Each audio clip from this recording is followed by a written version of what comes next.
Check 1 2, check 1 2. Let's go. We are live. We're live. Let's see. Ryder's in the building. What's up, Ryder? Welcome in. Appreciate you joining the stream. Let's see. 1911's in the building. Oberst, welcome in. Appreciate you being here. Y'all, welcome into Track Talk. I appreciate y'all hopping in for a bit. Zen is in the building. What's up, Zen? Welcome in as well. Giuseppe, welcome in. I appreciate you hopping in. Welcome into the stream. Let me send something out real quick. What's up, Max? Welcome in. Apple users in the building. I appreciate you tapping in.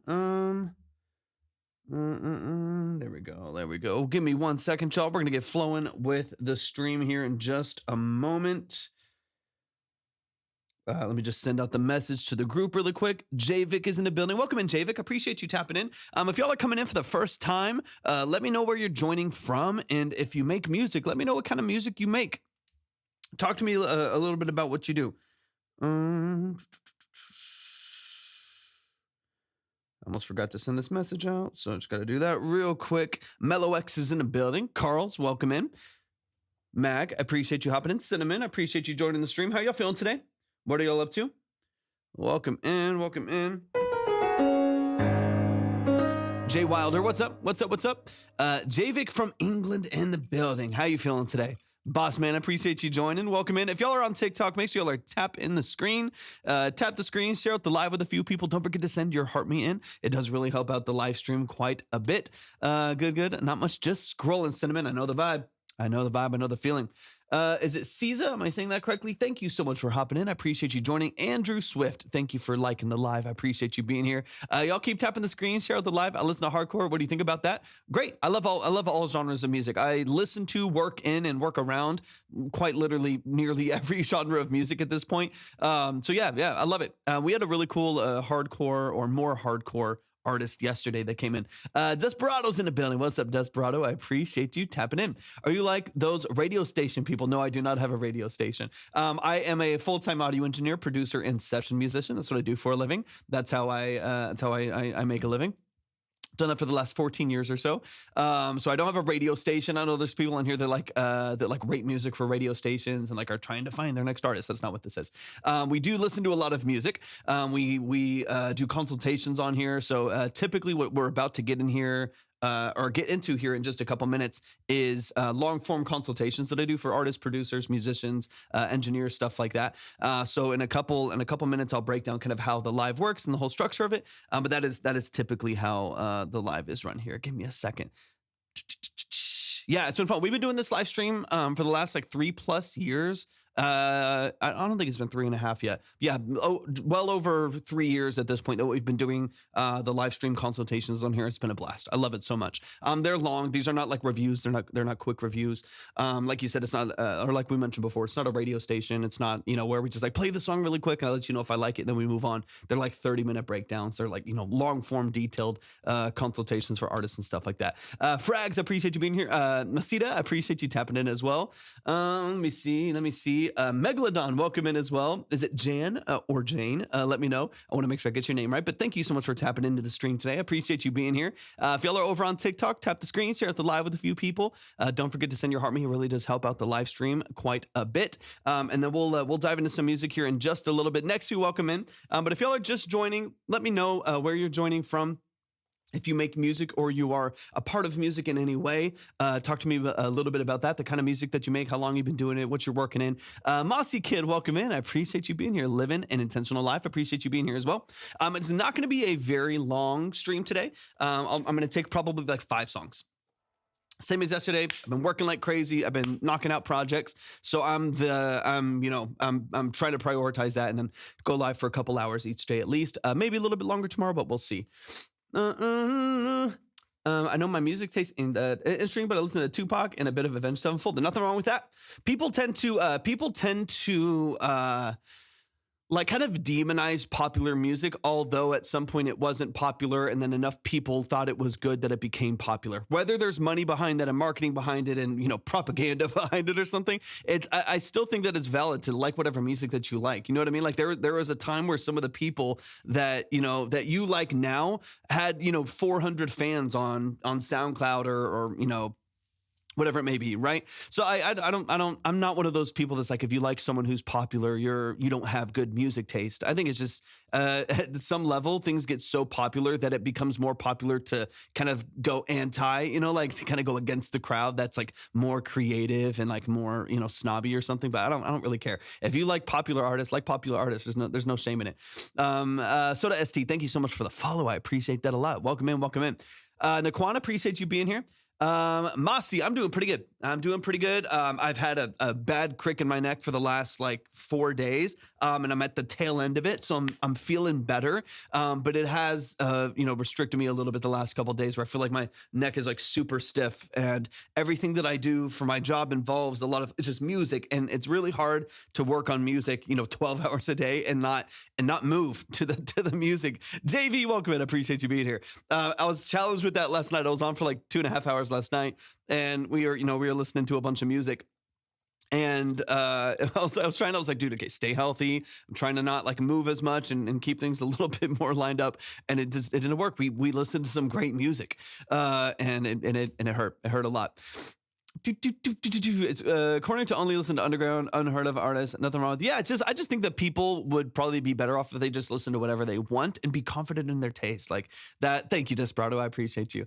Can you play my song? Soda, I can. I'll explain the live here in just a second. These are detailed. They're long. They're really in-depth analysis and structure here. So I will. I'll explain that here in just a couple minutes.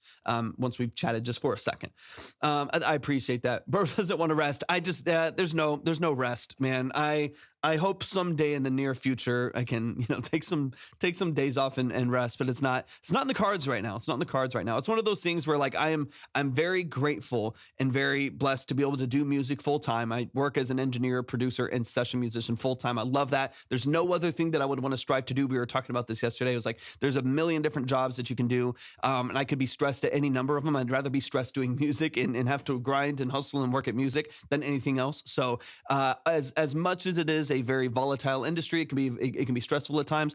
I'm so blessed to be able to do music full time. So I don't want to complain too much. But yeah, there's not a lot of like it's not, especially just owning, my wife and I owning our business and all the stuff that I do. It's like it's very challenging to just be like, yeah, it's just like take 2 days off or take a day off. I'm like, I don't know the last time we had like a vacation. Like it's constant because it's like if you don't work, you don't get paid, and so that is a challenge sometimes.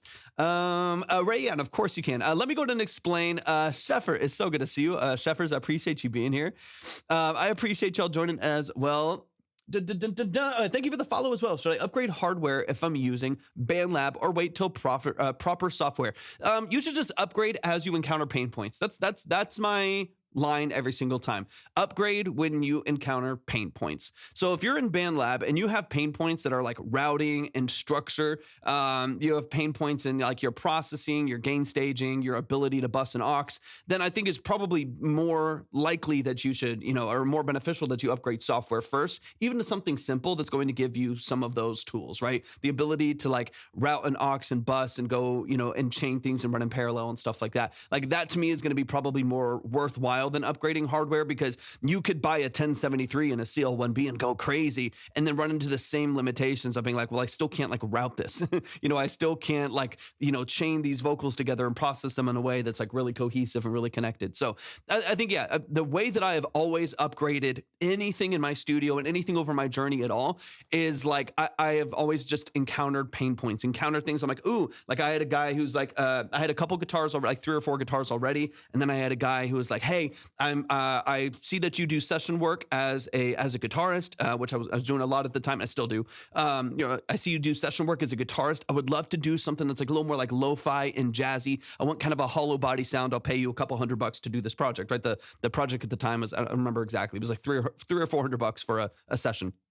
And so I took on the project, and I didn't have, at the time, I had 3 other guitars, but I didn't have a hollow body. And then I got reached out to from another artist who was like, hey, I need this other like guitar track done in a couple weeks. You down to take on the project? I said, yeah. And so basically what I did is I took the deposits for those. I bought the hollow body guitar, the Gretsch that I have over on the wall over here. And the next 2 projects paid for the Gretsch within those things. And I just upgraded as I reached pain points. Now I have a Gretsch, which I've wanted for, a long time. This was years ago at this point. But same thing was like, hey, I have an issue. There's a certain way that I want it. What's up, Aiton? Welcome in. I have an issue, with tracking drums. There's a specific thing that I want for the drum set, a specific kind of cymbal that I wanted, a specific microphone for the toms or whatever. And as I've encountered pain points and as I've encountered, kind of limitations in my process, I've just upgraded over time and then used those projects to pay for themselves.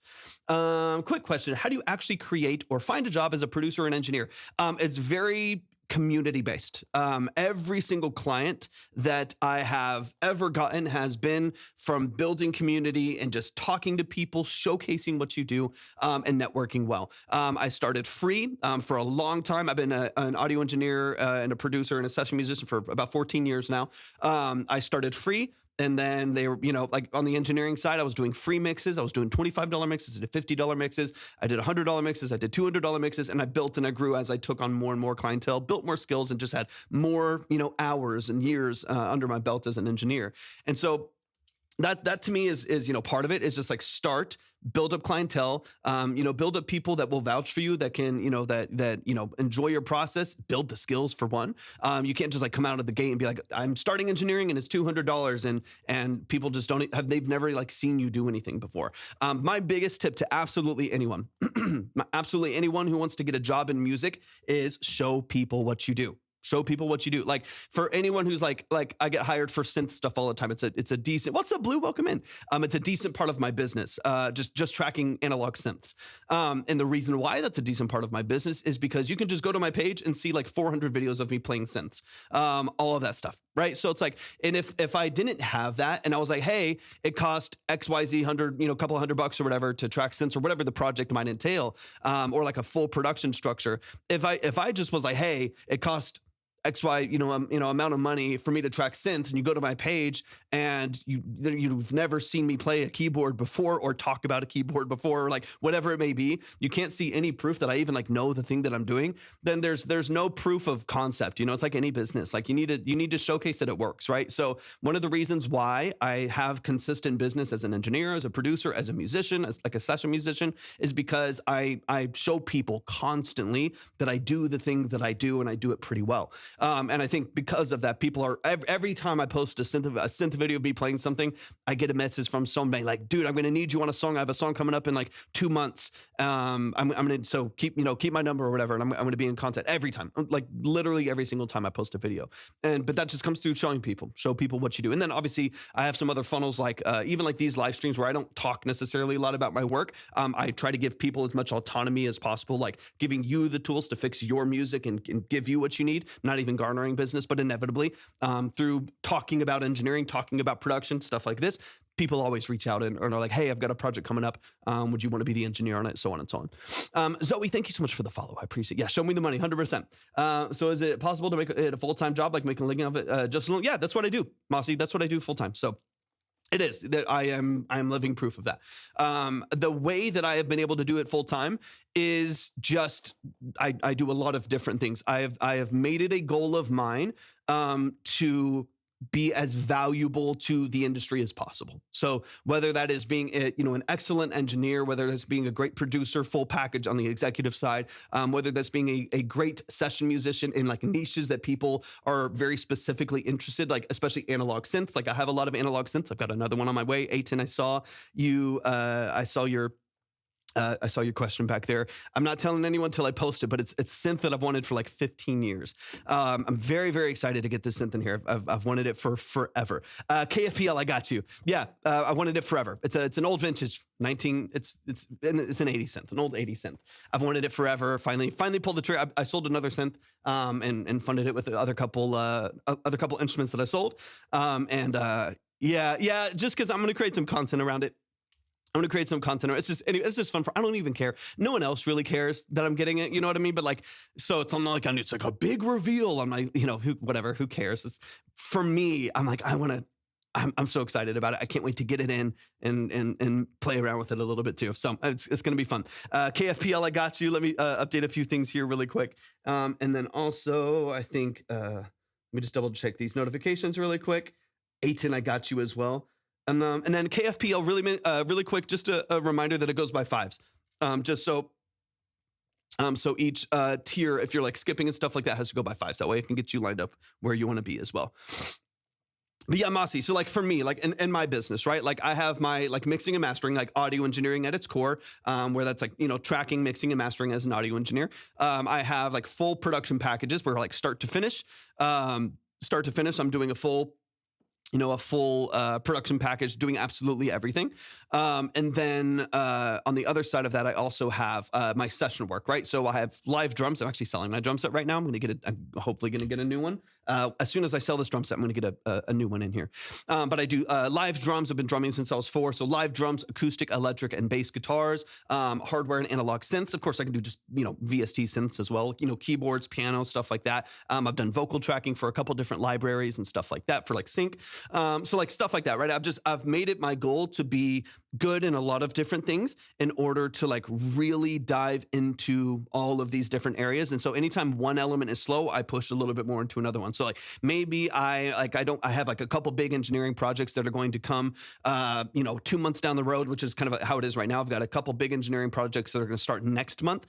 So I'm pushing a little bit more right now on session work. So I've taken on a bunch of like session projects and some production projects now, knowing that I'll have to let off the gas of that in order to complete it's like 2 or 3 big production or big engineering clients that are going to be the vast majority of the work that like an album that I'm going to take on next month. So I'm always just kind of trying to manipulate things and move things around a little bit, but I try not to rely on any one thing to like be the only thing. Like and then of course we have like the consultations that I do offline, consultation stuff that I do with artists offline all the time, collaborative songwriting, stuff like that. And then of course consultations on here is kind of a cherry on top. I do play drums. I've been playing since I was 4 years old. Do you ever find yourself having had listened to too much music and needing breaks? Every day, Shepard. Every day. I've talked about this a decent amount. Let me update this real quick. So, okay. So A10, I got your 20, and then FP, or KFPL, I got 22. Let me see. So I got the 20 from A10. And then FP, I got 22. Yeah. It might be a translation thing. You sent 20? So it might be a translate. Okay, so yeah, it's weird. Yeah, sometimes it's what do you call it? Like a transactional issue between like different currencies, maybe stuff like that. Like currency exchange and stuff like that. Yeah, it's probably just a currency. Like where are you located, KFPL? Let me know. I'm seeing FL Studio in my sleep. I feel that. Okay, give me a second here. Yeah, okay, that makes sense. Yeah, it's just a currency. It's a currency exchange. So I'll get you up there with the 20. That's going to be the difference there. That's why that's happening. Okay, I was curious because it was like a random number, like 2212 or something like that. Okay, let me get 18 up here. 18, I got you. I appreciate you so much, man. And then let me go ahead and get KFPL up here as well. Okay. And if anybody, I haven't even explained the live stream yet. I'll do that in a second, and then we'll get started with the music. I'm just answering questions, which is fun. I like that too. Did you go to school for music? So the journey is long, but I did a 2.5-year private, the audio engineering side of like really, really learning, was a 2.5-year private mentorship in a studio, where I worked with one of the Audio Engineering Institute professors at the time. I spent, was in his studio almost every day for 2.5 years, working with him, learning audio engineering, live sound mixing, studio tracking, stuff like that. So, but my foundation is much farther, it's a lot longer before that. Played drums since I was 4 years old. I've, played piano, classically trained from the ages of 6 through 19, which is where I learned a lot of just like music theory, training my ear, stuff like that. I taught myself guitar when I was 8, taught myself Pro Tools when I was 12, and just, it's all kind of bloomed and grown since then. Okay. So A10 and KFPL, I got you up on the board, ready to go. Produce on a Tascam 40, dude. Of course. It sounds fire. Okay, let me explain the live stream really quick, and then we'll dig into the music here. I'm only going to listen to like 4 or 5 songs. Once again, not going to be a long live. I got to move fairly quick. If you would like to submit your music, I'll explain the whole live stream now. Welcome to Track Talk. Here's my spiel, right? Welcome to Track Talk. I do appreciate y'all being here. We're chatting and talking it up here for a little bit before we kickstart the music. But the structure of this live stream, Jay, thank you for the follow. I appreciate it. The structure of this live stream are 20 to 30 minute multiple listen, deep dive consultations on the structure of your music. These are nuanced, they're detailed. We're going to spend a lot of time, like I said, 20 to 30 minutes going through your song 2 to 3 different times to get into the nuances and the details of the structure of your music. So we're going to get into mix and master, production elements, sound design, lyric and song structure, formatting, stuff like that. We're going to spend that 20 to 30 minutes really getting into the nuances of what you're doing creatively and practically. This is not a review. There's no quick trash or pass. There's no ratings. There's no polls. There's no quick like pay to play and then we move on in 5 minutes. They're long form. They're detailed. And we're going to really get into the details of your music. For those of you who don't know, like I just mentioned a second ago, my name is Torvik. I'm a full-time audio engineer, producer, and session musician. That is what I do for a living. I've done that for the last 14 plus years. I'm also a classically trained musician. So that is the structure and the kind of perspective of this live stream. I'm not here to trash you. I'm not here to roast you. I'm not here to tear you down. I'm not here to just like tell you if your music is good and then we move on. I'm also not here to hype you up. I'm not here to give you exposure. If that happens, if the algorithm takes off, fabulous. I love it. I hope you get all the success in the world, but that's not my goal. It's not like the way I've prioritized building the structure of this live stream. If it was, I would go a lot faster and we don't go fast. We take our time with the music. So I got you, KFPL. I just got that in. I appreciate you so much. So anyways, that is the structure of the live stream. That is the perspective that we hold. And that's always going to be the way that it is. It already has been for over 3 years doing these consultations. If you would like to submit for a consultation, go to my profile, click on the link, and then Hayden said, oh, please, you tear me down every live. That may be true. But yeah, if you do want to submit your music, if you're on TikTok, go to my profile, click on the link, and then just totally. Go to my profile, click on the link, and then read through and follow the details there. If you are on the purple app, which we're also live on, you can type !submit right there in the chat. If you are on the red app that we are also live on, you can go to the description for the live stream. You'll see the link right there. If you would like to see the line, the order, and the minimums, which I would encourage every single one of y'all to have open on another tab so you can constantly see it, that line, the order, the minimum, stuff like that is always up on the other platforms that we're live on. So you can kind of just keep them up and keep your eye on where you are in the list. If you want to go faster, if you want to skip, stuff like that, that's where you're going to be able to see the details from, or for all those details there. Jay Bitch, thank you for the follow. I appreciate it. Farrell's in the building. What's up, Farrell? Hope you're doing fantastic. All right, let's get into it. Let me update the line really quick just because I got to get these in the right order. We got KFPL in the building. I appreciate you, man. Thank you for that. Let's get this moving and let's dive in. It's time for some music. Let's get it. Let's get it. Mossy, thank you for the follow. I appreciate that so much. NYC Subway Rider, if you want to submit music, go to my profile, click on the link, read through and follow the details there. This is not for popular artists. This is not for you to just do a Spotify spin. This is for independent underground musicians. You don't have to necessarily be independent. You could be signed. But this is for, kind of underground musicians, artists, producers, engineers, vocalists, songwriters, so on and so on. If y'all are over on TikTok, do me a huge favor. Tap the screen, share out the live with a few people, and then don't forget to send your heart me. It does really help out the live stream. After Dusk, I see you right there in the chat. I just saw your name pop up. Let me get you straight back up onto the board as well. In fact, After Dusk, since we held your track after last night, I got you another 5 as well. So since you and Novander had to wait for another live stream, since I was a little shorter, which I'll be today as well, I dropped you another 5 as well. That way you can have 15 up in the line, give you a little bit more leverage in the live as people are coming in and skipping and stuff like that. All right. I'm underground, deep. Aiton said deep underground. No, but nobody knows. KFPL, I got you. Quick question for a home studio. How do you feel about the Rode NT1 and the Scarlett 2i2 interface? I've used both of those, and I think if they get the job done, then stick with them. You know what I mean? Like, it's like we were mentioning earlier. There's no reason to upgrade unless you've hit a pain point or you can just afford to. You know what I mean? Like, if you can just push and update and get a better microphone or, perceptively better microphone, depending on what you're doing, and upgrade your interface to better converters and a better preamp, then go for it. But if you're not reaching a pain point, like if you're just like, everyone... I know that this is a beginner interface. I know it is. And everyone else knows it is. So you feel this like peer pressure to like get an Apollo or something like that. Don't do it. Like if you couldn't even like hear the difference in the preamps or the conversion or understand the quality difference in the noise floor, then don't even worry about it.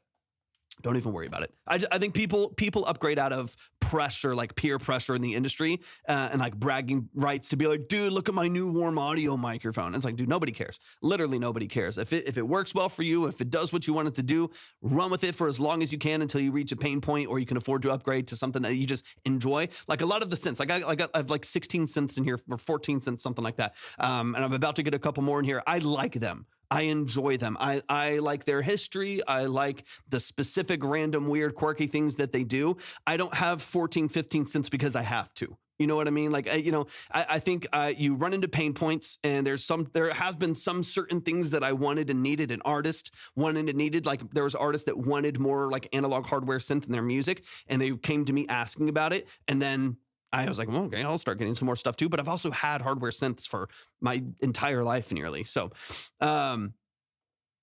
what's up, Farrah? I know you can't forget or run out of cassettes. Facts. I use a Rode NT1A and Focusrite Scarlett 400%. Yeah. I mean, my first interfaces were super cheap. My first interface was an Inbox Mini, the old Digit Designs. I gotta stop ranting so we can get into some music. Cheers, man. I appreciate you tapping in. My first interface was an Inbox Mini from Digit Design. Started on Pro Tools 5, PT5, baby. And that was my first interface. From there, I went to, I think there's another Inbox that I went to from there, one of the early Avid ones maybe. And then when I kind of went on my own, I was doing some other stuff and starting buying a lot of my early gear. I went through a Behringer phase for a second. I had the Scarlett Solo. I had the 2i2. I went to an 18920, sold all of that. Got a couple other interfaces. I had a Twin, an Apollo Twin for a little while in there. I've had a bunch of random different interfaces, and I've just gotten them as I've needed inputs and outputs. I've gotten them as I wanted better converters. I've gotten them as I've wanted to like have different control over routing and algorithms and stuff like that. Like, it really just depends. What are you looking for? What are you looking for, and what fills that void for you? Don't go spend $1,200 on a Twin just because everyone keeps talking about it. You could probably get away with something else if you don't need it. Jamers, thank you for the follow. Okay. Let's get into it. KFPL, track has no name.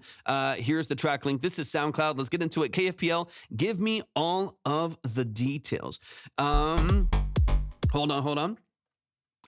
You had an Inbox 18. Yeah, I mean, it was classic, man. That was, 15 years ago, 18 years ago. It was the way to go. And my monitors are the Tannoy Gold 7. Mine wasn't Pro Tools specific. Yeah. Mine wasn't. I mean, at the time, they had just started doing some like crossover. But they, some of the early, I think I had the original Inbox and the Inbox Mini. Some of those early ones were strictly Pro Tools. It was all that it worked on. Yeah, I mean, they did the job. I mean, I literally used that, and my first mic was an M-Audio, mic that came as a package with Pro Tools 5 and the Inbox Mini at the time. And they had this like little bundle deal that they were doing at like Guitar Center, or it was probably Sam Ash at the time too. I don't know, Mars Music, whatever they had. I forget where we got it. But that was, anyways, there's, all that. I used that until I couldn't. I mean, I literally used that interface and that mic till it crapped out on me, and like the grill of the mic was distorted. Or not distorted. It was what do you rusty. I can't talk. Yeah. R.I.P. Sam Ash, man. Sam Ash was a vibe sometimes. But it was like, I used that microphone until I was smelling rusty steel off the grill of it. And it's like, hey, it might be time to get me like a shitty cheap microphone, and at least, get out of this rust belt I'm here. Is there a main genre of music you're talking about too? Or is it just free? Yeah, absolutely. Any free genre speech, 100%. It is free genre speech here. We're talking about and listening to a whole bunch of different genres. All right. This is KFPL. KFPL, give me some details. Just be surprised. No info. Made this in 2 hours. Let's get it. It's time. KFPL.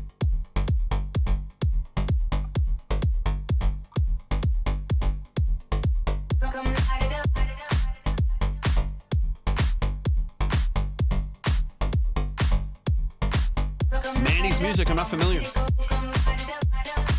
We had Mars, we had Alamo, we had a couple others.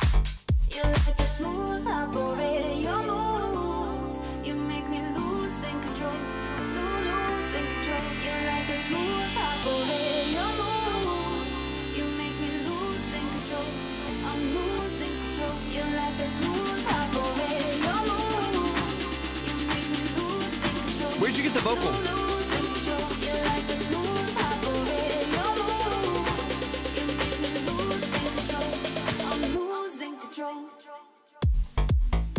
Nice.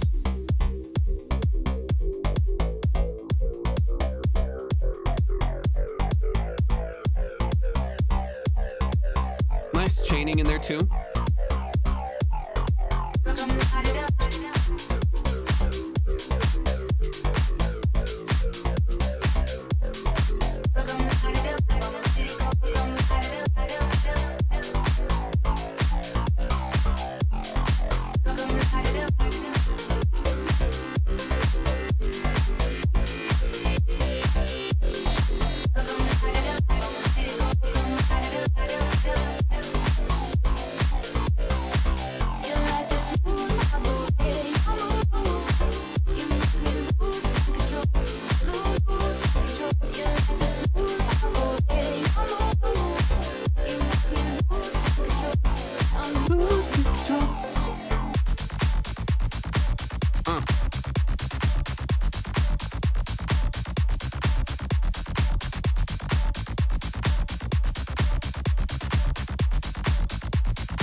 It's a nice walk from like the 2 minor right there.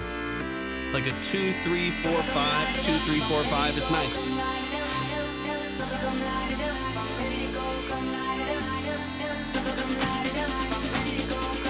KFPL, this is nice, man. This is smooth.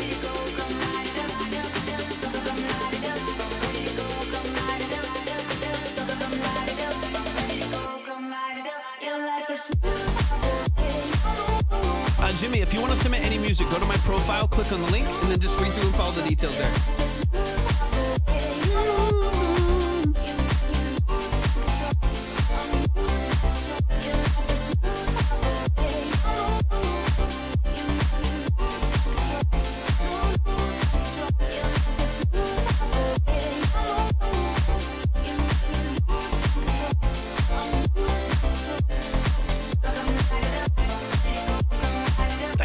I appreciate it.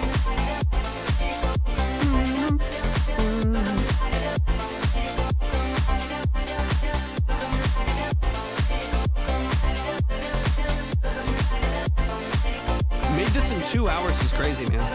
That's crazy.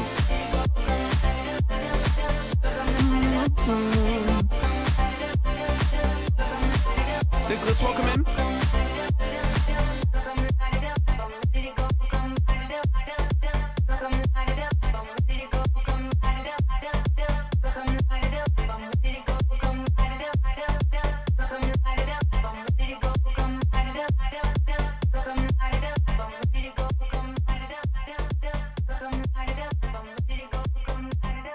Smooth shifts and automation here as well.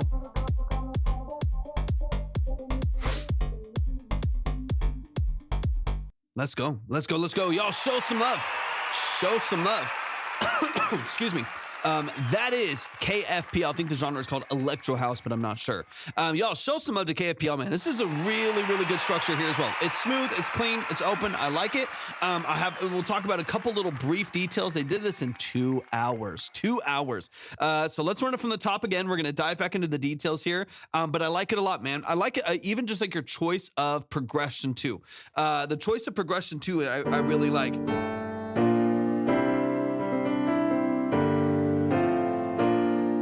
Like the walk up right there off of that 2 is really, really nice. I like it a lot. It keeps it from feeling too like rigid and like too on the nose of just like being in D minor, the root of the key, right? Like it keeps it from being too on the nose right there, which I can appreciate. That it's got a little bit of a lift each time that you build it up, which I think is great. And you still resolve pretty well to the D minor there. Okay, let's run it from the top. I love a Lydian on that last chord. Yeah, I mean, you could do some interesting lifts on the last one, every other progression to give it a little bit of a lift right there, which I think will be interesting. Okay, let's run it from the top. Let's dive in. One of my gripes, really quick, because honestly, dude, this is great. Libby, thank you for the heart me. The structure of this is great. The energy behind the production is great. There's one little thing that's bothering me kind of right off the back that I want to dig into just a little. It's the first drop. It's a little bit of an anti-drop. So you open up this break, the early breakdown and the buildup, you open it up a little bit, and then you filter back down to go back up as well. Thank you. You filter down to like reintroduce the energy again. I need a little bit more sharpness and a little bit more energy behind that on that transition right there for it to not feel like we lose a ton of steam. I don't mind dynamic shifting, obviously. Like I want, pretty dynamic, structure here, but I don't want to feel like all of a sudden the song gets like really weak, right? So I want to get into that. I want to dive into that. I got you. We're going to dive into it. The first transition, the first breakdown. Okay.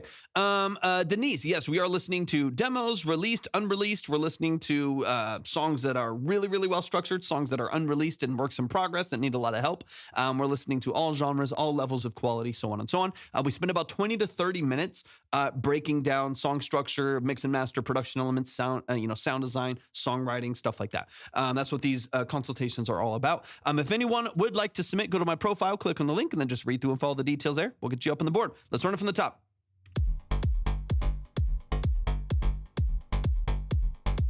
And I'll show you exactly where, KFPL. It's your first transition. DK, welcome in.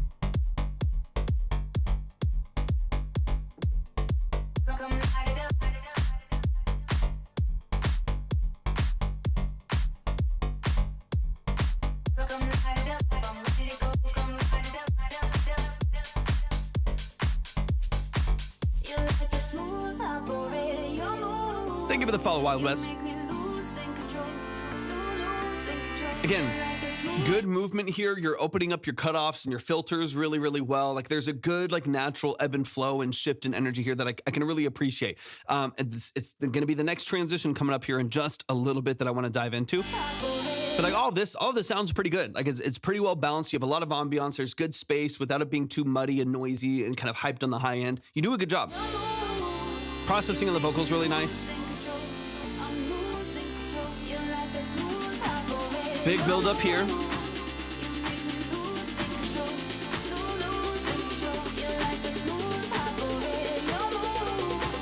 I mean, we're high passing, we got noise risers, we got high passing, we have automated pitch shifts on the snare as well. Like there's a lot going on in the buildup of energy right here that unfortunately once the kick hits, we lose. And that's what I'm gonna dive into in a second.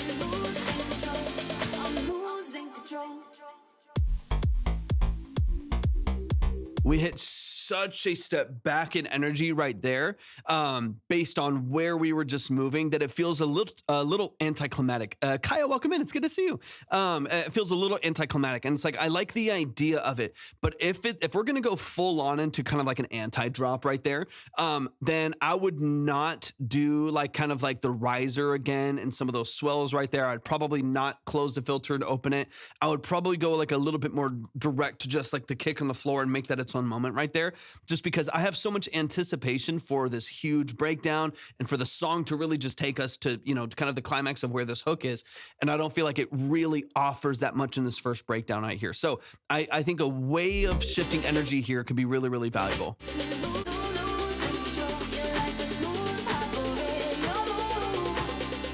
Such a good buildup. So like there, I would almost rather you like layer that bass with the boom, boom, boom, boom, boom, boom,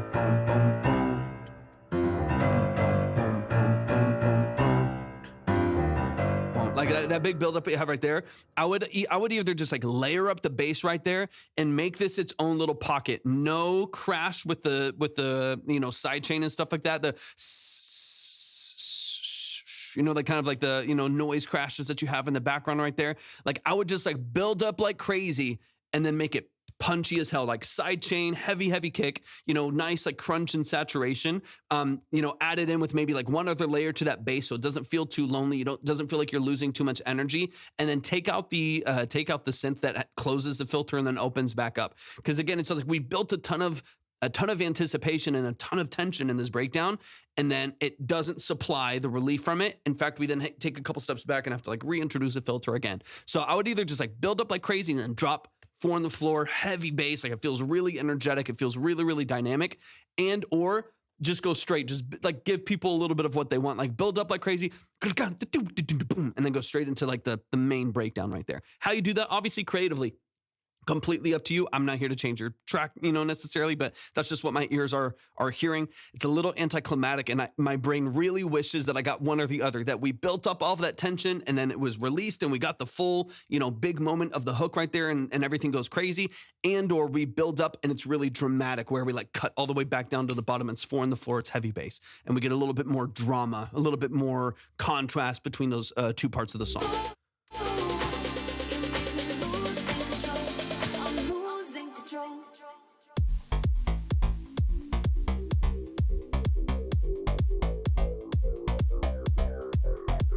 I like all of your synth sound design though. The basses are nice, your synths are nice, good filtering.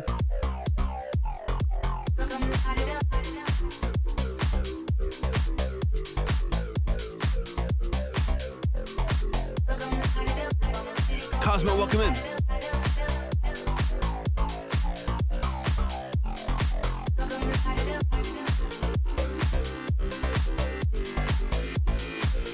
Tony, thank you for the follow. I got you. I'll spin it in a sec.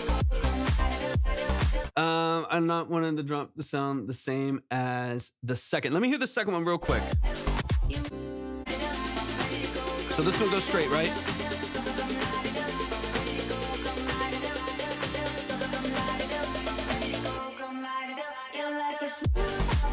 Yeah, so like that's straight, right? So I think you can do this. We just need to go more dramatic, right? So like you transition with the crash. So you still have the right, like you're like side chain crash that's kind of filling in the middle right there, and then you immediately have like chords that are filtering and opening up kind of right over the top of the bass line. So I think, in my opinion, I don't mind that you drop. Like I think you just have to make that decision. Where I think my brain's issue with it right now is we're not committing. Like we're not all the way there. So we're kind of going halfway where like this second drop right now, it builds up. We have a huge hook and it sounds amazing, right? It's party. We're in the club. We're going crazy. I love it. It's really, really nice and sounds great, man. And then on the first one here, it's like we build up when we don't go all the way to the top right there, but we also don't break it all the way down to like that kick in the bass with a lot of energy and a lot of, texture and just body right there at the low end. We're kind of halfway where it's like we kind of go to the bass and the kick, but we still have some of the crash in there. We still have a chord that's coming in that's filtering up and building up again. So we're not quite committing to this like contrasted drop. And my brain, I would love to commit. I would love to just like lean all the way into it, give it some energy, and make sure that like the kick and the bass drives the show, take out the synth that's filtered and then opens up, and then take out the crash right there and just let it build all the way back up, and then boom, it's heavy. 4 on the floor. Romeo's in the building. What's up, Romeo? Welcome, or not Romeo. Welcome back in. It's good to see you.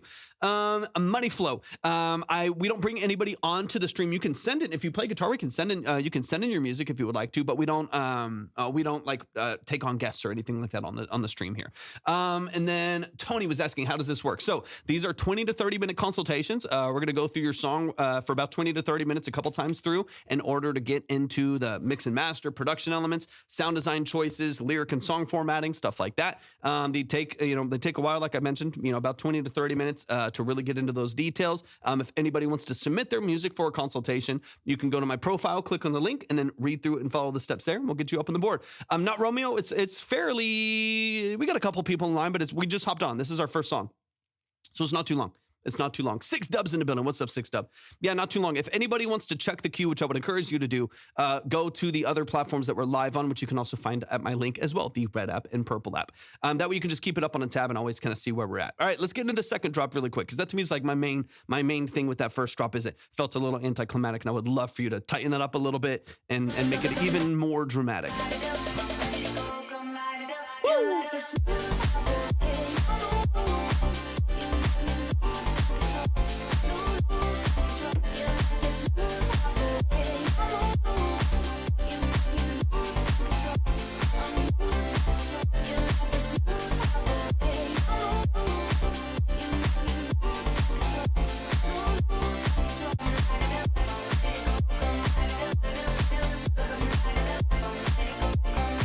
And then honestly, man, the only other thing that I would say, this is a little bit of personal taste as well, right? So take this with a grain of salt.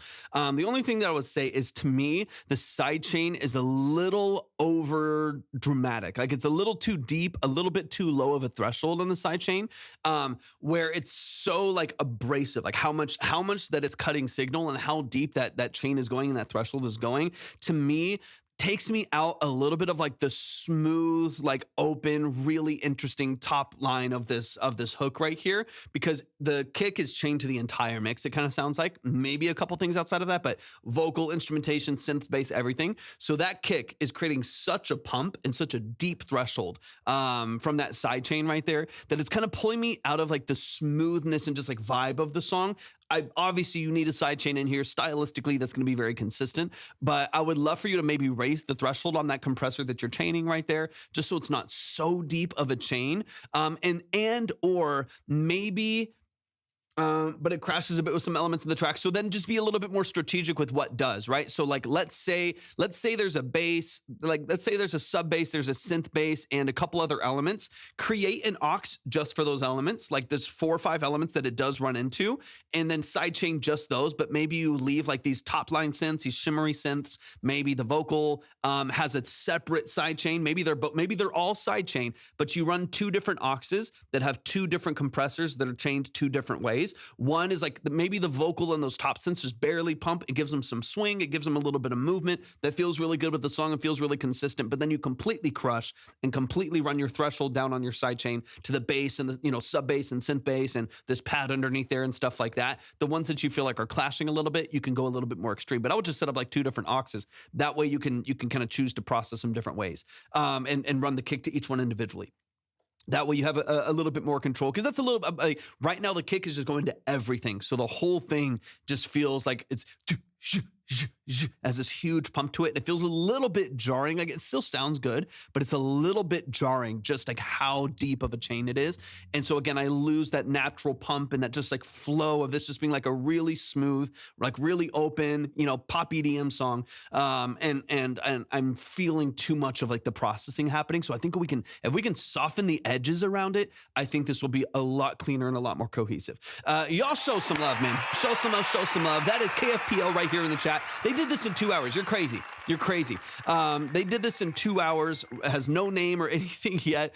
So that is a non-named file from KFPL, man. But incredible, incredible job. You have great sound design, great aesthetic, great energy, great structure. Your vocal processing, I think, is beautiful. So I wouldn't really touch that too much. Just those couple little elements, that first breakdown, that first drop, and the transition out of that drop. And then some of the chaining between kick and other elements in the song, that if we can round the edges a little bit, make it a little bit less jarring, a little bit less like abrasive and brash, I feel like we can smooth this out in a way that we still get like the vibe and the energy and that really like bright, open, energetic mix that we're looking for, while still giving you the pump, still giving you the side chain that you're looking for. Just maybe separate them out into different buses, and it might smooth things out a little bit for you as well. Show some love, man. Make sure everybody goes and follows KFPL. I appreciate you so much. Velado, welcome in as well. JDO, welcome in. David is back in the building. What's up, David? I appreciate you joining. Thank you for hopping into the stream. For anybody who would like to submit your music, we got probably another 4 or 5 songs. If you would like to submit music, go to my profile, click on the link, and then just read through and follow the details there, and we will get you up on the board, ready to go. Once again, go to my profile, click on the link, read through and follow the steps, and we'll get you up there. If you're over on TikTok, make sure that you are tapping the screen, share out the live with a few people, and then don't forget to send your heart me. It really does help out the stream quite a bit. And not Romeo, I got you. Let me get you up on the board. I appreciate you so much. If y'all would like to check the line order minimums as we go through the live, which I would recommend that you do so you can kind of see where you're at, then go to the other platforms that we are live on right now. Can we send a SoundCloud link? Yes, in fact, the song I was just listening to was a SoundCloud link, a private SoundCloud link. Yeah, you can say whatever. As long as I have access to it, I'll listen to whatever you sent me. Not Romeo, I got you. You're up on the board, ready to go. Got you. But yeah, if anybody wants to submit, go to my profile, click on the link, and then read through and follow the details there. Keep in mind that these are 20 to 30-minute breakdowns. They're long. They're detailed. We're going to go through your song a couple times. So when you're the artist on the stage, we are spending some time on your music. So if that's interesting to you, hang out for a little bit, see what we're all about, or you can always you can always submit through the link. All right. And then Let me see. Actually, wait, is this two different? I might not have seen the second one here. Hold on. I think they sent it the exact same time.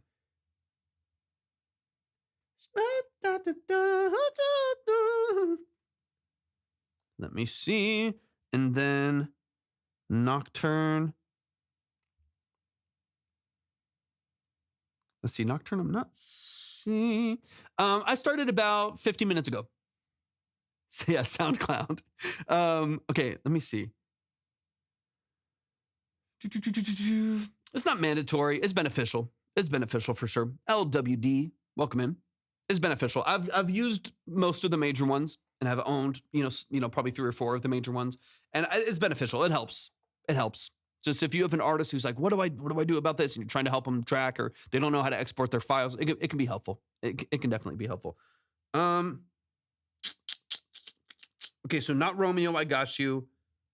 Aiton, obviously I've got you up here ready to go. BJS Music, welcome in. I'm looking for Nocturne. I'm not seeing it though.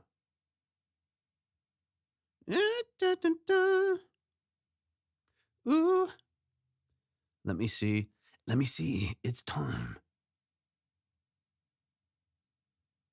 Unless I am missing a notification somewhere.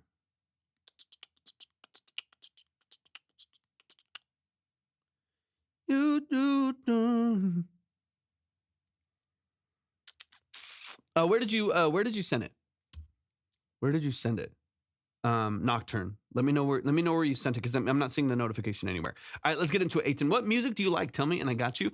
I like a lot of different music. I like 80s sound design. So I've got a bunch of vintage synths in here. One more coming very, very soon. I just got the notification that it shipped. I love 80s synths. I love analog. So I typically gravitate towards like 80s pop and 80s, dark wave stuff. So, I like Depeche Mode. I like Tears for Fears. I like I like Kavinsky, Time Cop 1983, The Midnight, Mike Dean, stuff like that. All right, let me see. Aiton, I got you right here. We got a song. I just heard the song last night. So there's some updates right here on the structure of this song. And Sonic ESQ1 had one. I have an SQ1 Plus right here. This little guy right behind me. Y'all can't. Well, yeah, you can see actually this right here. That's an SQ1 Plus. I almost got an ESQ1, but then I was like, I have a lot of it. Like I have most of a good chunk of it right there. I'm actually selling my ESQ1 right now because I'm trying to get a couple other synths here, a couple other synths here in the studio here, like the one that's coming soon, which I'm really excited about. But I was looking at ordering an SQ80 because that's kind of like one of the like kind of or like an ASR, an ASR. Obviously, those are really, really, really, really popular, especially at the time. Some of the early samplers, I think, were fantastic.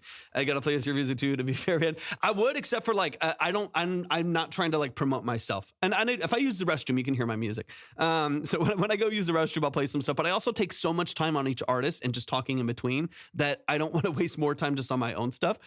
And also, I don't want to like demonetize just because if I don't have to play anything in Spotify, then it helps keep certain things modified. Every time I play something in Spotify, it demonetizes on the Red app. So I have to, ideally I'm not playing it there, but it doesn't really matter that much. It's not like the 40 views on the YouTube stream are making a big difference.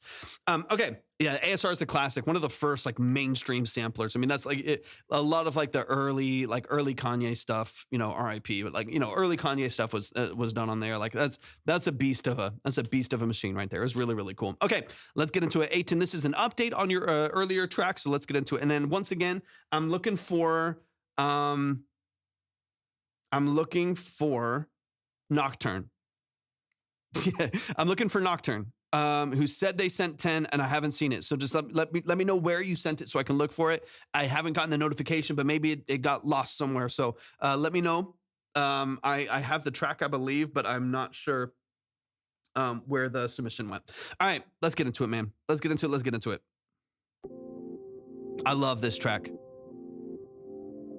In studio, I have Focal Alpha 65s, I believe is what they're called. The 6.5 inch sub. Yeah, the Alpha 65s, and then I mix on these all the time too. These are better than the monitors I have in the room. I just use those for production for the most part. All right, let's back it up. Let's back it up. Let's back it up. I mix on these though. I like them. I've gotten used to them. I've adapted to them.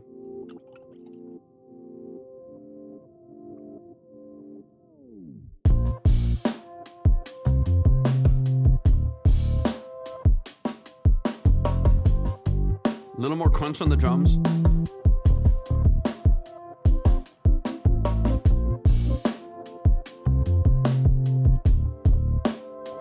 You gotta find the ESQ1, Aiton. Yeah, this one came in yesterday, David.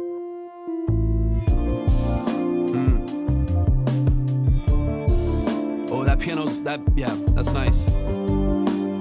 Yep, that's nice. I love when it works.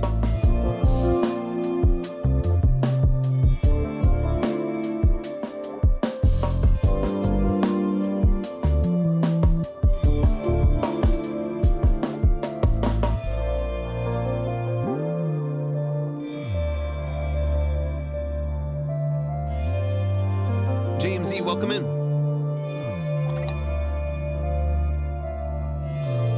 Long gone, no. I miss, you know what I miss? Very niche. Was my micro Korg. That was the first synth I ever bought. Pawned it off years ago because I had to. I miss it. A little vocoder. That was a beast of a little synth. Now they're 5 times the price I paid for them. I got it for $100 back in the day. Now they're like $500 to get a good one.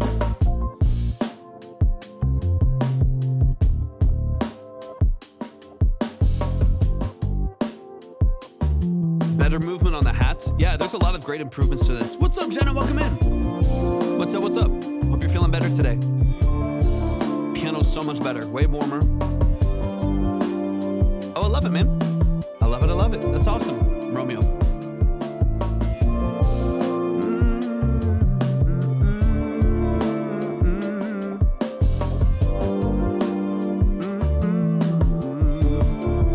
They're looking for vocals. Or maybe they already have them in mind. Let us know, Aiton.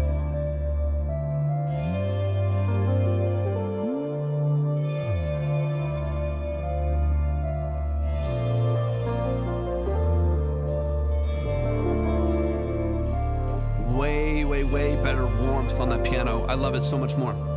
Beautiful.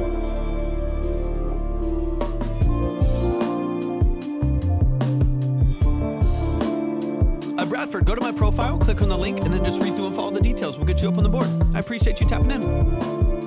Thank you for the follow as well.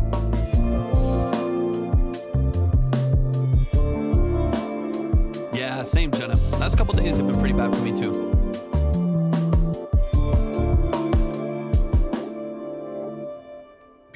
Beautiful. I can't wait to hear vocals on this. Let's dive in. There's like one little detail that I wanna get into. But honestly, I think all of the improvements you did, they lined up. They work. It's warmer at the top end of the kick. I think you saturated a little bit, maybe filtered slightly. It feels warmer. The piano filtering to me is my favorite little part of this now. It feels so warm. It's a blanket. It feels really, really well established. Great bass lines as always. I heard this track literally yesterday, so we'll move fairly quick through this one. But man, the vast majority of what I'm hearing here now sounds really well established. It feels beefy. It feels meaty where it's supposed to. And also has some really nice like lightness at the top of the mix as well, which I'm really, really appreciating. The only thing that I'm listening for now, to me, this is kind of like the last missing piece, is low end. Last little thing. I think to me, like you're like a revision away from like sending this off and you're ready to go. The low end is a little boomy to me. I'm kind of curious that when you saturated, you ended up beefing up the bass a little bit too. So I think you potentially added maybe like a tape saturator or something to the drums. It kind of sounds like that helps kind of soften it and filter it down a little bit, maybe RC20. And that also offered a little bit of meat to the low end of that bass, like low end of the kick and stuff as well. That to me is we're now getting a little bit of inflation, right? Where the low end of the kick now is a little bit boomy and a little bit muddy. And then you also have this really prominent bass line, which is gorgeous. I love the bass line. You also have a really prominent bass line. So those two things are kind of competing a little bit. And it's giving us a little bit of weight at the far low end right there. Beyond that, I'm loving all of the sound design that I'm hearing. I'm loving the synths. I'm loving the panning. It's really open. It's wide. I'm absolutely loving, obviously, where the bass line is and what it's doing. Percussion is as good as ever. Better balance on the hi-hats already. I love it. Seriously, it's fantastic, man. It's really, really well done. Okay. And Bradford, I got you. Thank you so much, man. Let me get you up on the board while I'm here paying attention. And I got you. Boom. You're ready to go. I appreciate it so much. All right, let's keep it running. Yeah, I love this, man. Oh, you're totally good, Aiton. If you need a reference back, obviously you can go to the save stream as well. Basically, just saying the only thing I want to listen for, only thing at all, is relationship and low end kick and bass. It's a little inflated. I'm assuming you saturated the drums a little bit and gave you a little bit more weight and a little bit more beef at the bottom there. Maybe RC20. Tape mode, crank it up a little bit. It gave you a lot of energy down there, but now it's a little boomy. It's a little bit muddy, so we might need to carve a little bit or just mitigate some of the low-end inflation that's happening between the bass. Exactly, perfect, yeah. Between the bass and the kick right there. So now it's got the crunch. It's got that softness. It's got the filter on it that makes it a little bit warmer, but it's a little inflated on the low end. So if you can rebalance the bass in the kick right there a little bit, so there's not so much inflation, like 200 hertz and below. Golden. Everything else is gorgeous. Love the piano. Love the synths. Love the movement of everything else there. You're ready. Sounds great, man. Can't wait to hear vocals. It's ready. It's ready. It's ready.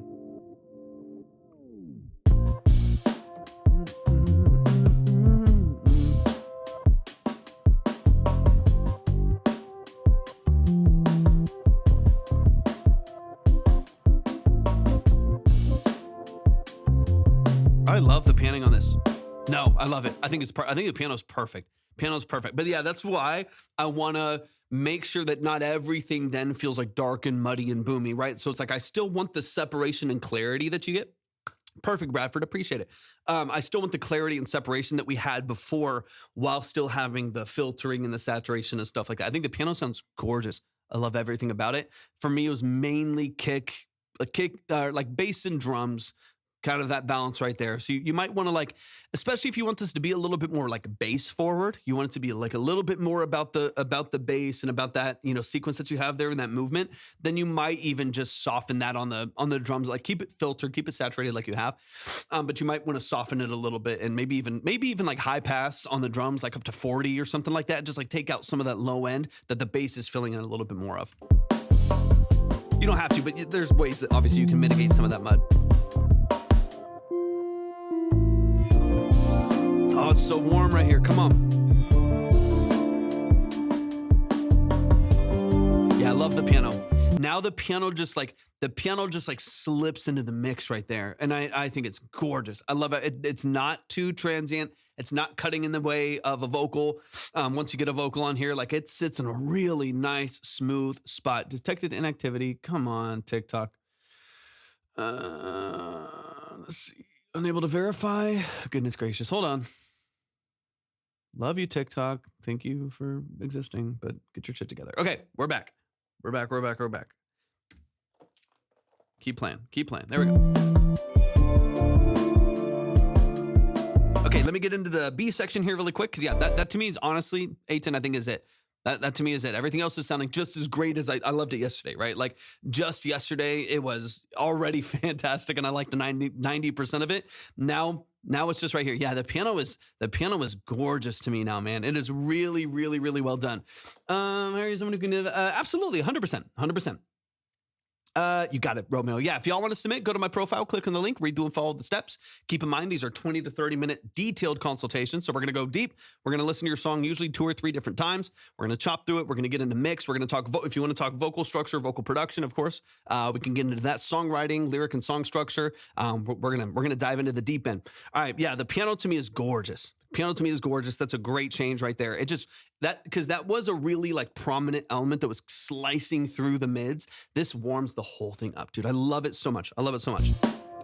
still feels lo-fi, but it gives you like this almost like a live mic upright piano in the corner of a room. Like it feels a little bit more like intimate, like coffee house session than like studio grand slicing through the mix, if that makes sense. Like this, I'm liking the feel of this a lot more. Feels a little bit lower fidelity, but I think it offers more emotion to what we're hearing in the production.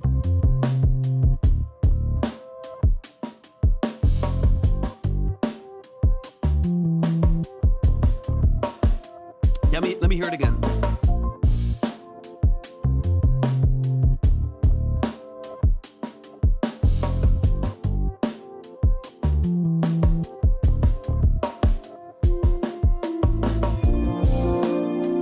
Yeah.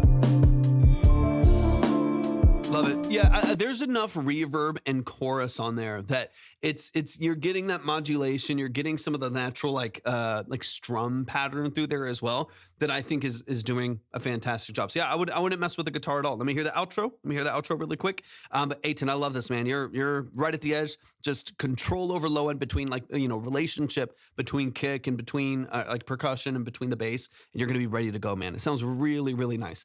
I'm a new artist and just wondering how I can submit my music. Of course, Christopher. Yeah, if you want to submit, go to my profile, click on the link, and then just read through and follow the details there.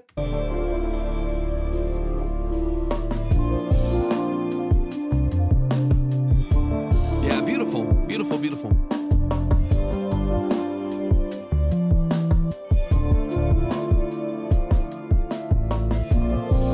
Get a little bit of shimmer through the kind of brassy CS80 style, high lead on the right side there. It's beautiful, man. I love it.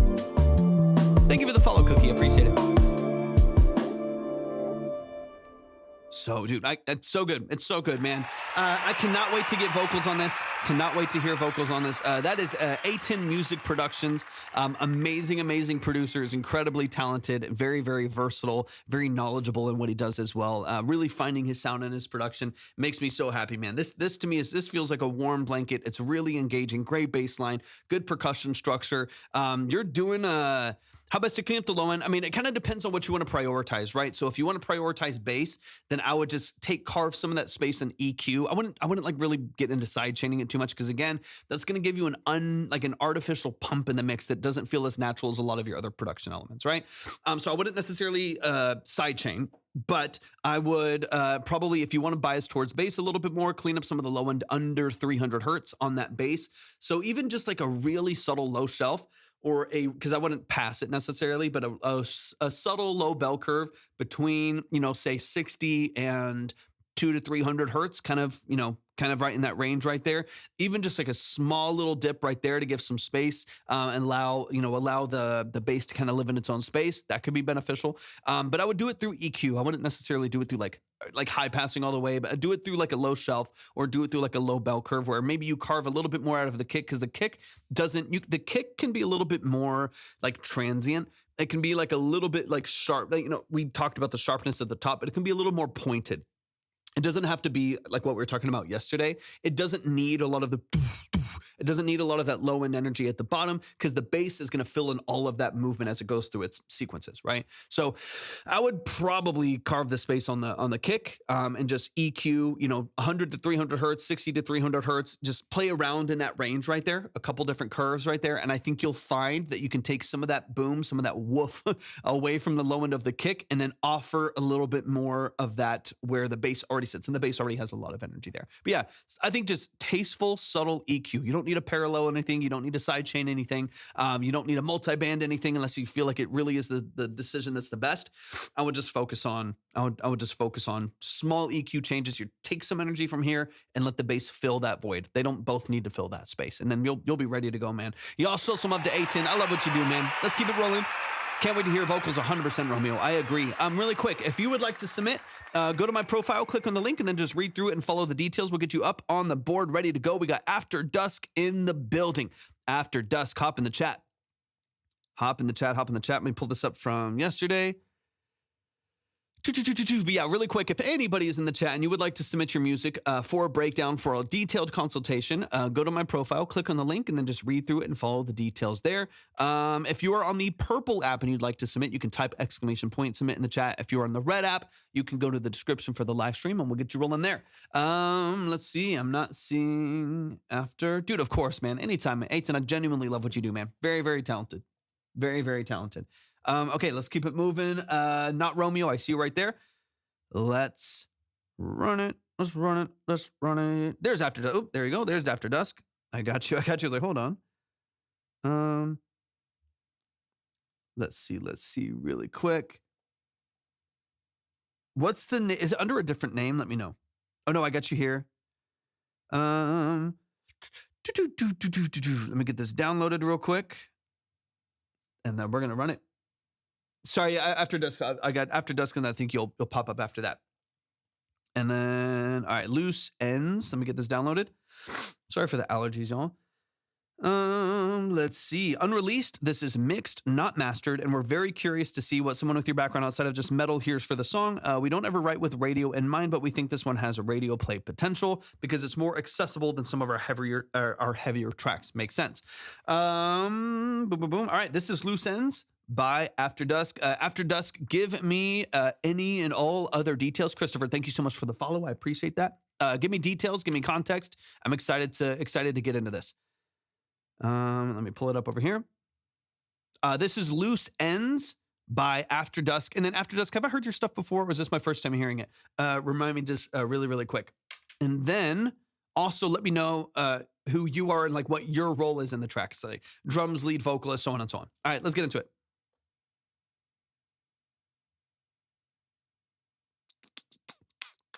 Hold up. Doesn't want to play. First time, if I'm not mistaken. Beautiful, dude. I'm so glad. I'm so glad. The vocalist, fantastic. I've been having a little bit of trouble for whatever reason with. There we go. I got it. This will work.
Great voice, man. Come on. And I can feel it coursing in my veins through the distance.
Thank you, thank you, thank you.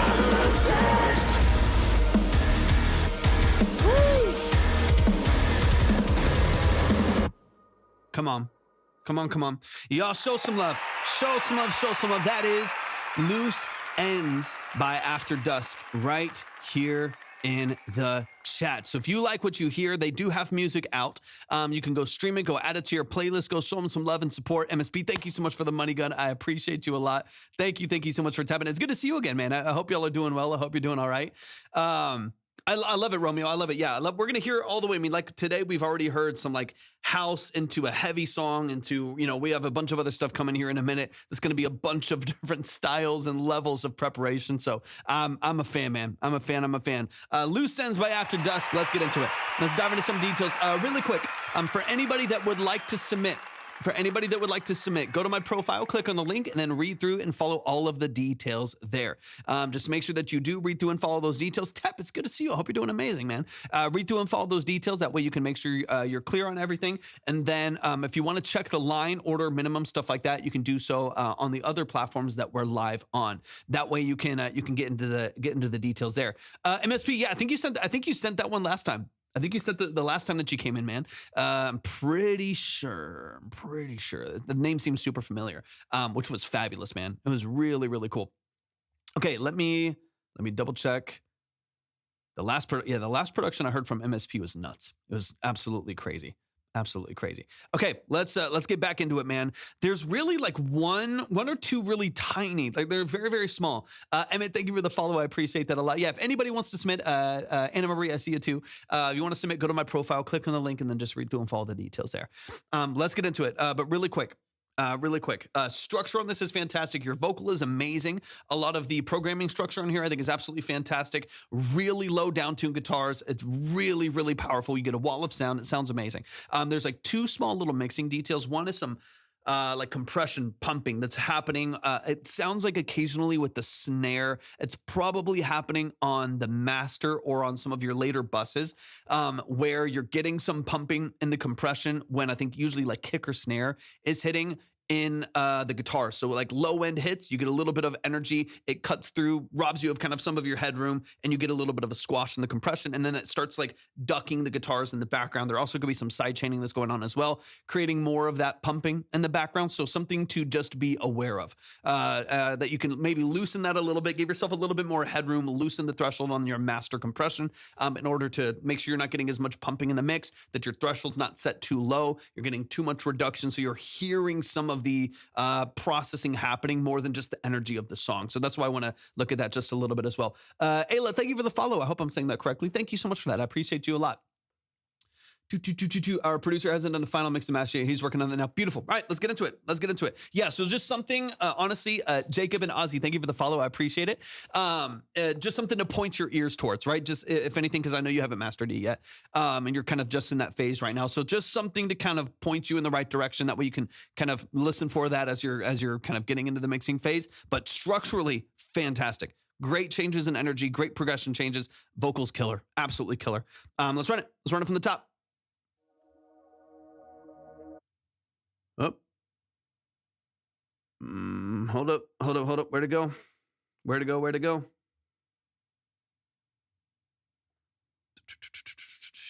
It just deleted the song. Hold on. Gotta pull it up over here. Yeah, if anyone wants to submit, go to my profile, click on the link, and then just read through and follow the steps there. I got 3 songs left.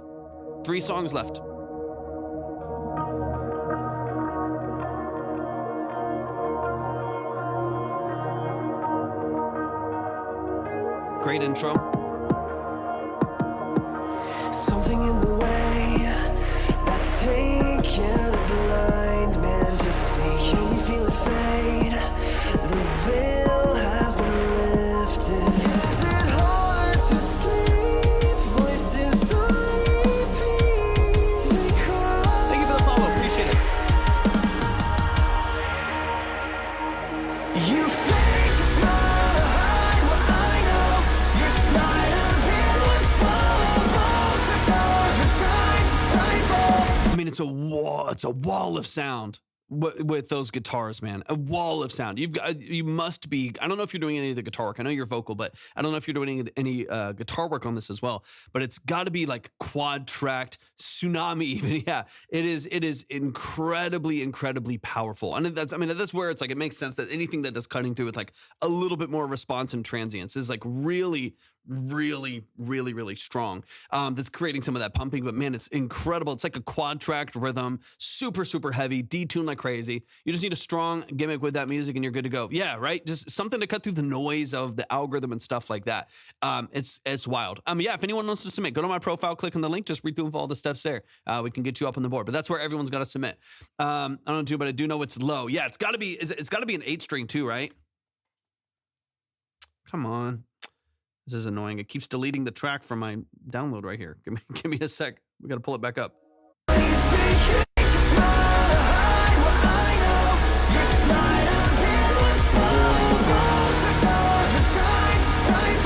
Yeah, because it's a low B.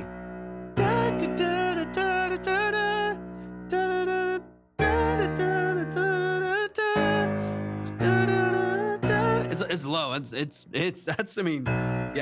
down there. So you probably at least have like a 7-string open at the very least to get the low B down there, and then maybe obviously a pretty like heavy distorted bass underneath it as well.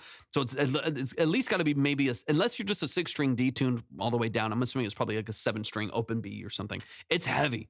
I like it. It's crazy. The fiction we were sold, unbinding every string that leads to you, my friend. Let me see. There's a part of me. Ignore this. I'm going to throw this out here. Ignore it. You don't have to do this. There's a part of me that just wants to hear the major switch right there. Don't do it. You don't have to do it. It's just my brain keeps hearing it when you do this walk up. Like do the whole track, super heavy, up to the D sharp minor in this case, and then falling away. There's a part of me that wants to do the major on there. Baritone 6-string. So it's really low, like thicker gauge, detuned quite a bit then. Yeah, so if it's just an E tuned all the way down, because I think it goes all the way down to a B flat. So you're tuning all the way down from an E to a B flat, heavy gauge. It's killer, man. It's nasty. I like it. You can feel the tension. It's really well done. Ozzy, I'll double check in a second. Thank you so much. I appreciate that a lot. Yeah, killer. Absolutely killer.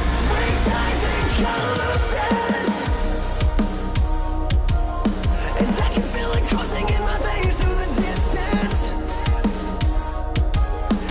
We were never destined to be brothers, only fake friends. No, you can send an AI. You can send an AI. The thing with it, like these are super long. These are long form consultations, right? So we spend about 30 minutes per song, 20 to 30 minutes per song, getting into the details of mix, production, sound design choices, lyric and song formatting, song structure, stuff like that. So since we're spending so much time and so much energy on it, when it comes to AI stuff, I just want to know how I can help you, how I can be valuable, how I can be of service. A lot of times with the AI stuff, people are just like, I don't necessarily know what you would be looking to get out of it outside of just playing your song and just singing. Now, if you want to be a songwriter, you want to be a collaborative songwriter, you want to really get into the details of like song structure, vocal phrasing, vocal production, even just like how you could, turn this into working with some session musicians and how to start building out production and using that tool, like then there's a conversation to be had. So it's not like I just have to be valuable. I just have to make sure that I don't want to waste your time. I don't want to, I want to make sure that we're able to get into the details, that we can really dive into the structure of it. So that's it for me, right? We have people send in AI all the time. It happens.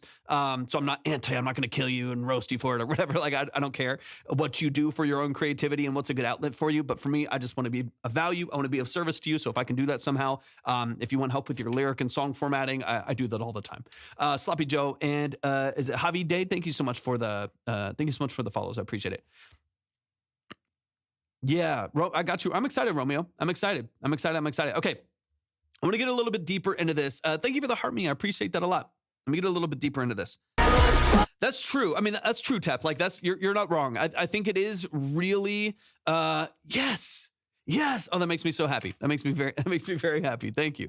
You're not wrong, Tep. You're not wrong. And I do think that this is I will probably be on for a little bit this weekend. I'm not actually, no, I won't. I for sure won't. Sorry. Well, that's a complete lie. I will most likely not be live this weekend. I'll be out of town Sunday through Monday, I think.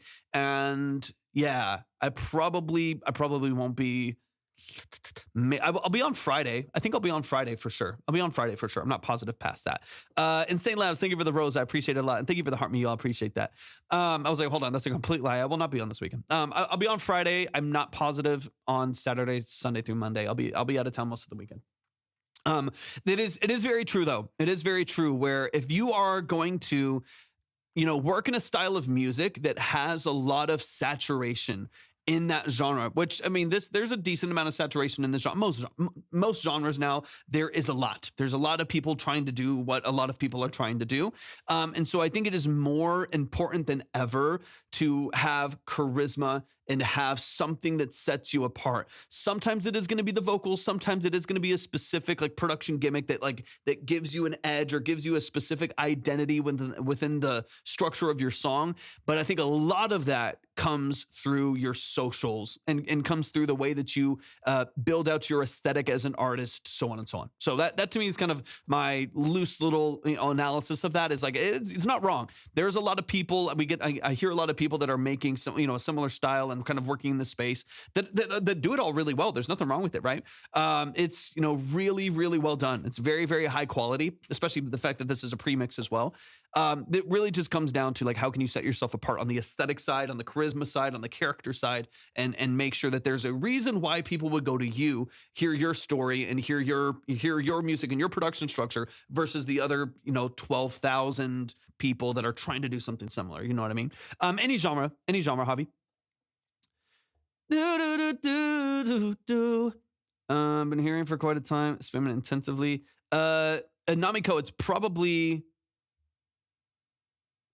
blocking you. Don't spam. Yeah, if you spam, you'll just get muted, or TikTok will mute you. Okay, let me get a little deeper into this. And then really quick, if y'all do want to submit, I'm only going to take a handful more songs, and then I'm out of here. If you want to submit, everything's at my profile. In fact, I'm going to update minimums right now. Give me 2 seconds to get. I think this is. Let me see. Brenton's in the building. What's up, Brenton? Welcome in. I appreciate you being here. I know it's a little dry over there for some reason. It's always an ebb and flow. Sometimes there's like 10 people over there, and sometimes it's like 1. So I'm sorry if it's a little dead over on the purple app right now. DJ Williams, welcome in. Really quick, I got to double check something just really fast, y'all. TikTok is so annoying. What's up, DJ Williams? Really quick, whose initials are AM that just sent through the website? Let me know who that is, because TikTok's not letting me scroll up right now. It keeps kicking me down every time someone resends a chat. It puts me back at the bottom, and it's a nightmare. Let me know who that is. Your initials are AM, and you sent 10 through the site. Let me know who that is, and then I'm going to go ahead and update the order minimums and stuff right here just in a second, once I know who that is. And we'll be closing up the line here in just a little bit, y'all. I only have 3 songs left. I got 3 songs left. Whoever the top 3 are going to get heard, and then everyone else will be saved. Da, da, da, da, da. Let me know who it is. That might be Ozzy. Ozzy, is that you? Initials AM. Shems, welcome in. Initials AM sent 10 through the site. Is that you? Let me know. That way I can get all of that online. I'm pretty sure it is though. That would make sense based on the name that I see.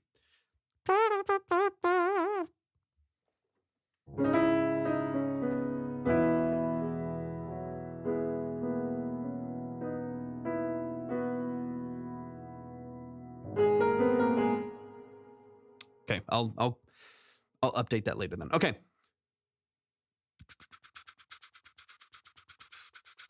Yeah, a little interlude. Okay, let me keep it rolling. Here. I just wanted to make sure I get the right person up on the board. All right.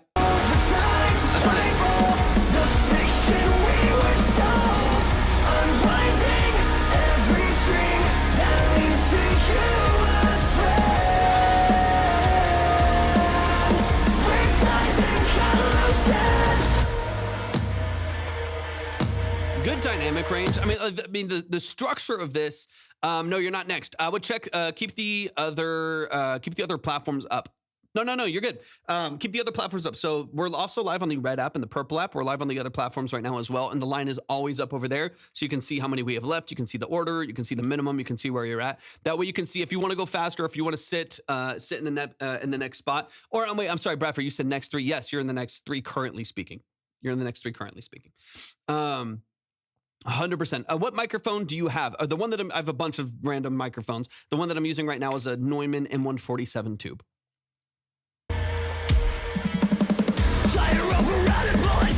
Breakdowns are great. I mean, the fry scream is nuts. It's such a great piercing structure right here. Like, it's fantastic. Run! Get your sword straight into my body, live from them!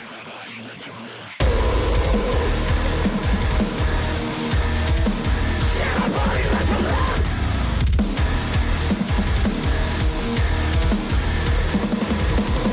Another life soul, the body broken home. No left to bury me and run for the place.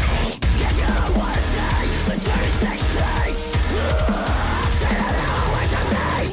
Make a smile to hide what I know, what you know. Just let go. Pause for time to stifle the fiction we were sold. Unwinding every string that leads to you, my friend. Break ties and cut looses. Something in the way that's taking a blind. Where'd my mic go? There it is. One of the things that you're going to run into here, and again, most of what I want to do here, your structure's awesome. Your musicianship is fantastic. The voice is nuts. There's a lot going on here skill-wise and production build-out-wise that is absolutely fantastic. You have no issues here. The thing that I want you to listen for right here at the very end is just making sure there's enough support for that vocal and space for that vocal when you go into a lighter, lower register. So you're an octave below now, not nearly as high into like a fry, edge of a fry into like a mixed voice at the top. You have a lot less support lower in your register right here, but there's equal energy in the mix, right? The mix is incredibly massive right here. Again, it's like quad tracked, massive wall of sound guitars, distorted bass, heavy drums, everything's slicey, everything's loud, which is good. That's what it's supposed to be. I would worry that this is such a beautiful moment for that vocal. I just want to make sure it has enough support in the mix, enough structure behind it to make sure that you don't miss out on these moments of a little bit of a lighter, airier vocal, because it does offer this really like beautiful contrast in the mix between a really nice, like sweet vocal versus a heavy, dark, really impactful production. And I want to make sure that we get both of those things in the mix. And if your vocal just falls to the background of this mix right here, I think we're going to lose a little bit of that. Yeah, just keep it in mind, right? Because again, this isn't fully mixed or anything. So that to me is all I want to like point your ears in a couple different directions, watch the pumping, watch compression levels and oversaturation levels on the master, and on like your final mix bus and stuff like that to make sure that you get all of the noise that you're looking for and all of the support that you're looking for. And then at the same time that you get the clarity. This would be a chance to have some really tasteful mid-side processing on your vocal versus some of the production in the background. So like maybe if you have those like your like rhythm guitars going to a bus, this would be a great and easy way for you to just have a mid-side EQ on that bus in order to cover a little bit of space where the fundamental of that vocal lies and kind of wrap it around right there. So that vocal sits in a pocket right in the middle of the mix. But I absolutely love what y'all are doing. It's really, really, really, really well done. I think your band needs a gimmick. I'm serious, looks wise. Yeah, you got to find something. I mean, that's anyone. That's anyone in any genre. Like, you got to find something. It's got to be your skill. If it's not your skill, it's got to be personality. If it's not your personality, it's got to be charisma, humor. If it's not that, then it's got to be any number. It's got to be a look. It's got to be an aesthetic. It's got to be a mask. It's got to be whatever. You got to find a way to cut through, no matter what. No matter what, you got to find. Oh, you got to find a way to cut through the noise. That's anyone, 100%. This is Afterdusk right here in the chat. My music career is banking on how funny. 100%, 100%. Ozzy, I was asking about you earlier. I think you got out for a second. I was asking about earlier. Are your initials AM? Is that you? Initials AM. I just want to make sure I get the right name. Do. Okay, got you. Yeah, I'll get you up on the board. Sorry, I asked earlier, but you might have headed out for a second. Okay, let's run to the outro.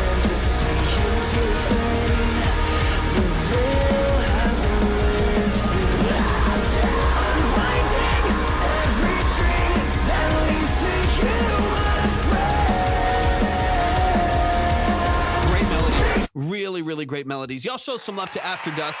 I love what y'all are doing. Love what you're doing. Love what you're doing. It's so, no, you're totally good. Totally good. Jazz, welcome back in.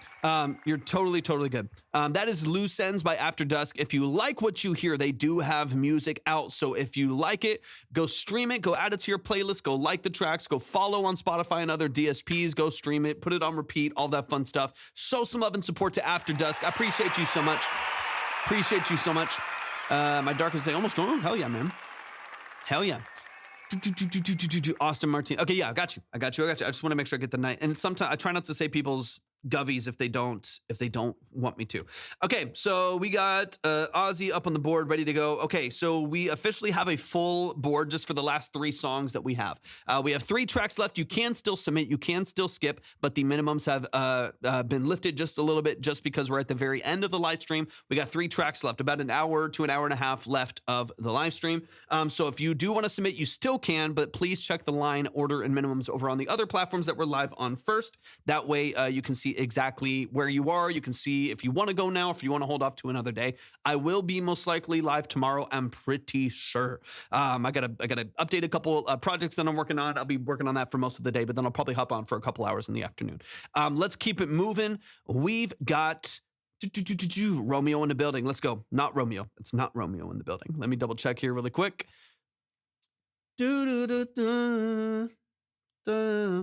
All right, let's see. Last 3, y'all. Last three. That's killer. Tamako, welcome in. I appreciate you being here. There's not Romeo. And then let me see.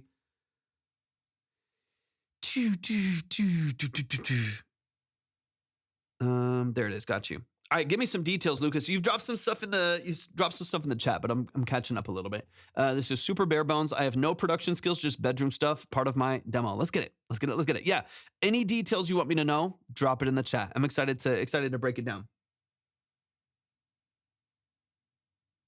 I'm assuming this is all you, right? Production, mix, vocal, everything.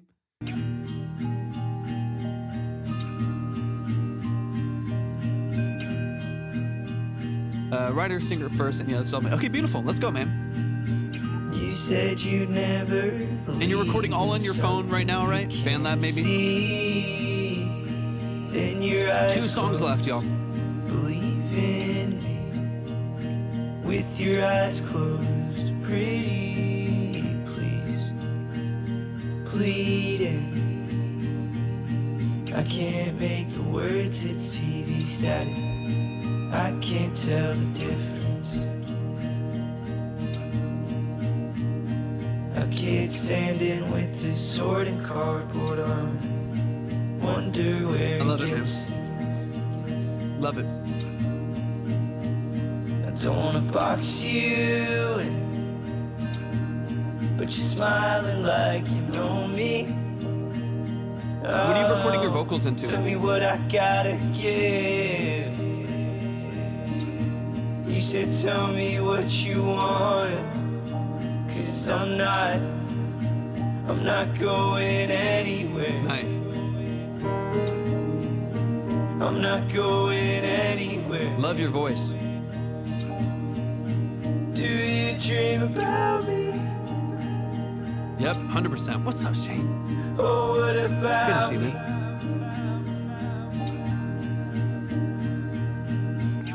You said you'd never believe in something you can't. There's something really endearing about the voice quality too. Believe in me. With your eyes closed, pretty please. Sword swinging. And you recorded the guitar straight into it as well? I honestly would not overproduce this at all. I would keep this raw. Nice. Nice. It was always real to me.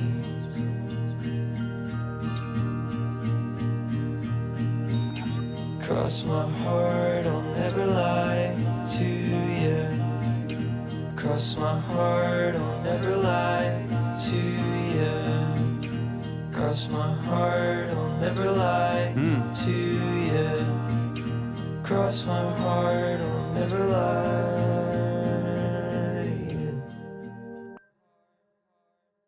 Dude, let's go. Let's get into it, man. It's my first, and this basically will take it to a whole new level. It's my first fully self-produced project. Dude, let's go. This is not Romeo. It is called Cardboard Armor. I love that as well. Let's run it from the top and let's get into it, man. I really enjoy this. My tip right off the bat is to not overwork the song. You know what? It's like over kneading bread. You know what I mean? Like, you don't want to take all the air out of it. You know what I'm saying? Like, don't overwork this, don't overmix it, don't overproduce it. I love that it's recorded through the phone. I love that it's like raw and dry and all of this stuff. Like, I love it. In fact, I feel like it's really endearing and it's really nice to listen to because of that. It gives it this like kind of vintage, like 60s feel. Just it's low fidelity by default of how you're recording it. But I love that. I think that's fantastic. It makes the doubles in your vocals sit really nicely in the mix. One of the only things that I'm kind of listening for is opening up the stereo just a little bit here and some of the processing on your vocal that I would actually love to pull back on just a little bit. So like every once in a while you get this kind of automated up, ping pong delay that's really loud. To me, I don't want to, like on a song like this, I don't really want to like hear too much of the processing. I want it to be there. I want to hear, there should be reverb. There should be some of these things in there, but I want it to just feel like raw and organic. And as soon as I hear this, ba, ba, ba, I hear this like a little bit more like prominent ping pong delay, a little bit more like bright hall reverbs and stuff like that. That's where I start to hear the processing more than the song. And I want to get a little bit more of like your dry performance. I want to get a little bit more of this kind of vulnerable, intimate setting that stage that you've set that I think to me sounds so fun. It sounds really, really engaged, really engaging to listen to. Let's run it from the top. We should go pretty quick through these last couple. This is Cardboard Armor, which is not Romeo right here in the track. The song's about how I see myself as come on, TikTok, as a knight or something, but she just sees me in cardboard armor. Dude, great songwriting. Honestly, really, really great songwriting. All right, let me back it up here.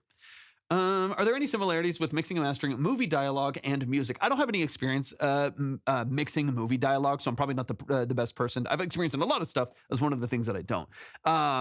There are some similarities. One of the, in just the way that you process, but it's a pretty dramatically different. I know some people that do, but it's a pretty dramatically different environment. Placement of that vocal is going to be very different, right? Like when you have a vocal in a movie in like this, like mixed in Atmos or mixed in 5.1 or 7.1 or whatever it may be, like placement of that vocal and how you experience it in the film is very, very different than like a stereo vocal layer or like a mono vocal down the middle, right? Like if someone is like slightly to the left in the middle, you can't have it like in stereo on both, like, you know what I mean? It's a very different experience than like actually like placing those vocals and creating depth and distance and stuff like that. This is a very different space. Ellen Bergen with a doll. Next project, I'm writing all these notes. Beautiful. Let's get into it. Let's run it from the top.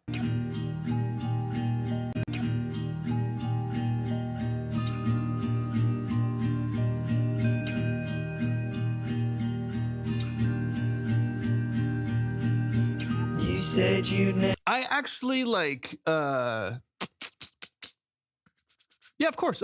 I wish I would. It would be fun to work on a project like that. I've learned about it. I know some about it, but I don't personally have too much hands-on experience with film, as far as like mixing it. Also maybe automate the guitar with some small effect. What chorus is there to give it some movement? Yeah. So I have an idea. That to me would give me more movement than effects. I personally want this to feel like an old saturated like tape Beatles record. Like that's in my brain. That could not be your vision. That could not be where you want it to go. Like I want it to feel really dry and like really, really raw. In my brain, I don't really want a lot of like digital processing or anything like that. Yeah. Like I think you can add some layers. I think you can do so. I have an idea on one little element, but in my opinion, I don't really want any other effects on I want doubles. I want, maybe a progression. There's a progression change we can talk about here in a second, that I do think would add, but I personally, this is taste, right? I'm just one person, right? I personally don't really want to hear any other effects. In fact, I would love for it to feel even like more close and dry sometimes. But let's run into these first things. The only other thing that I'm listening for, it's in D sharp major. So I want to listen for a progression change in here really quick. Yeah, everything's got to be subtle. It's like a fine line of like, this is cool and creative to like, oh, now it's over processed, right? It's a fine line. It's a fine line. You said you'd never believe in something you can't see. Then your eyes. So like even right there, some of the like you have another delay tail that kind of hits in the background. I don't feel like you don't need to fill space, right? You don't need to fill space because you already have, in this case,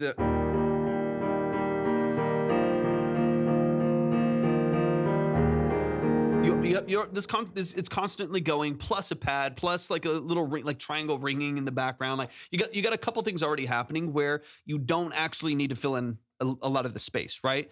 It's already there and it's already full. So don't feel the need to fill in a lot of like delay tails and stuff like that. I think you can keep this a little bit more sharp and distinct right there, and not have too much filler and not have too much extra stuff happening in the background that's going to take away some of the energy that you have right there. Outro, stop too fast. Never believe in something you can't see.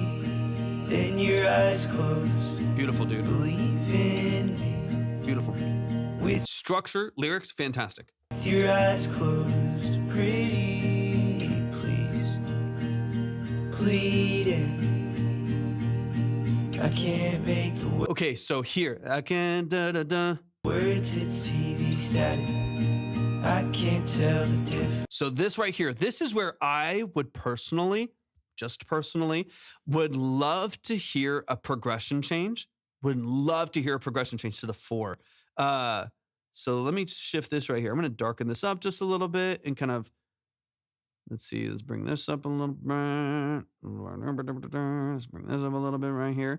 I would love to like go to the 4 and like walk up. So if everything right here is just holding off of the 1, right? In this case, that's D sharp major, right? To like a D, D sharp 2, right? Like that you have going pretty much the entire song. So I would love when you have a moment and you can go back.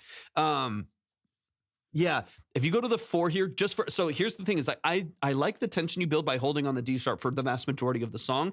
What I would do is just have like 2 measures, like 2 little pockets, and then you're straight back to it, right? Just like here. So.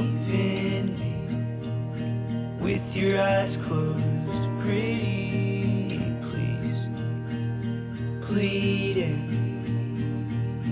I can't make the so right there. With your eyes closed, pretty please, pleading. Right here. I can't make the words, it's TV static.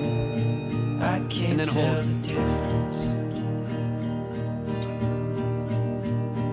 A kid standing with his sword and cardboard arm. Wonder where he gets.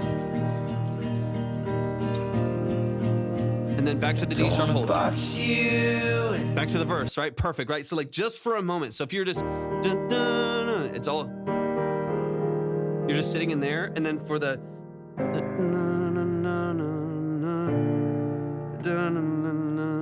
you're back here, right? Just 2 times through it. You're just gonna do like the full 4 measures. And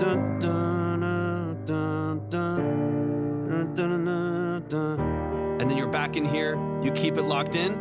And then you go straight back into dun, dun, and you're holding on the D sharp again. You only go to like the 4, 5, 6 minor right there, just to like break the mold for a second, throw a wrench in the system, create a little bit different dynamic range and a different texture and color right there. And then you're back to the same tension and same hold that you had before. I think that would just be so nice to just open it up quite a bit. Okay. Let me see. Dude, of course. Okay, I'll play it one more time just so you can hear. Pleading. I can't believe in me. With your eyes closed, pretty please. Pleading. Here. There we go. I can't make the words, it's TV static. I can't tell the difference. Goes really well with your lead melody. One more time, just 2 times through. A kid standing with his sword and cardboard arm. And we're back to our turnaround. Wonder where he gets. Let it ring. Back to D sharp again. I don't wanna box you. would. Yeah, come on. We're back right here You're again. smiling like you know me. Oh, tell me what I gotta give. Keep it engaged, just hold, build the tension again. You should tell me what you want. And then here, 'Cause I'm not, back to 4. I'm not going anywhere. Every I'm not 8. going anywhere. This is your pre again. Do you dream about me?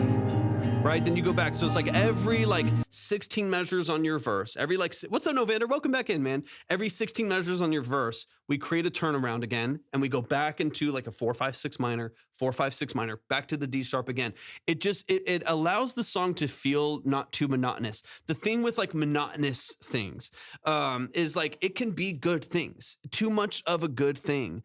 What's up, Pray? I appreciate you hopping in. Welcome in. Like even too much of a good thing can end up a bad thing over time, right? It can feel monotonous, quite literally one note, right? It can flatline a song, even if you have a great voice, beautiful lyrics, a great story, and a really pretty production. Too much of that same pretty, great, awesome, amazing thing for 3.5 minutes can start to lose its value over time as there's too much repetition of that same chord, same expanded chord, and so on and so on, right? So I would love to just break it up for a moment so the ears kind of wake up again. The brain's like, oh yeah, new information, new feeling, new emotional turn here as you go into a different part of the song. And then we're back and you settle again. You kind of reset the brain every 25 to 30 seconds so that it keeps up, and it can maintain like engagement through the rest of the song.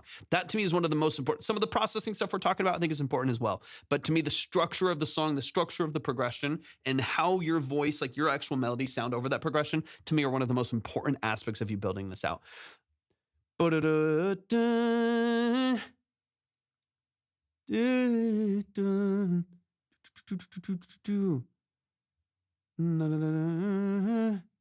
me see. Okay.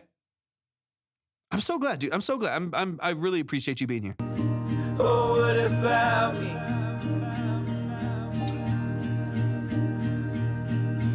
You said you'd never. All right, let me get into the outro here really quick. That kind of like FM bell at the top right there, love it. There's nothing wrong with it. Same thing as like your ping pong delays, like those ping pong delays come in really, really strong and makes it feel a little bit more artificial, right? It's like you hear the processing instead of it just filling space. You start to hear the da da da back and forth. I think if you can shrink that down a little bit or pull that out of, you stick with maybe stereo. You don't necessarily, I don't mind the ping pong, but it just pull me out of the feeling of a little bit there. So you might want to suppress that just a little bit, pull it back a couple dB. So that it's not so, prominent in the mix. You can just keep it a little bit more subtle. It feels a little bit of space every once in a while. And then the only other thing is like that kind of ringing that you have. It's like a high FM bell at the top right there. That high bell, nothing wrong with it. I like what it's doing. I like kind of the space that it's filling. It's probably just a little bit loud, probably just a little bit prominent for me. I would just pull it down by just a few dB, like 3 or 4 dB in order to bring it back under control just a little bit so it doesn't distract from the vocal, because everything else is very warm. It's very natural. It's dark, even a little muddy, but some of the stuff we've already talked about. And then you have this really sharp digital like FM bell. And that's just going to slice through all the BS, right? Like it's going to slice through the mix in a way that like, it's like, oh, there it is. And it's really, really strong. So I do think that like kind of bringing that back under control. What's up, Nick? Bringing that back under control. I think you could create a little bit of a better balance there.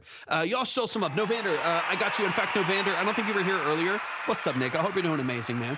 I added 5 tiers as well. I added 5 tiers as well the other day, or after yesterday, since we had to hold yours as well. Perry, I appreciate you being here. Welcome in. Is that an Oberheim and you're back? It's not. Back here. What I have so far, actually, I just ordered another synth. I haven't told anyone what it is yet, but it's going to come hopefully within the next week. I hope I ordered it. I ordered it yesterday. So I'm hoping it comes in this week. That would be amazing. They said they already shipped it.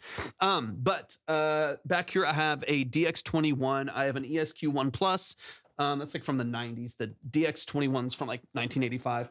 And then I have a Poly D. I've got a K2, a Pro 1, a Prophet 800, Korg Mini Log, and a Juno 106. And I just, the Juno 106 is probably what you're seeing right there. That's the Juno 106.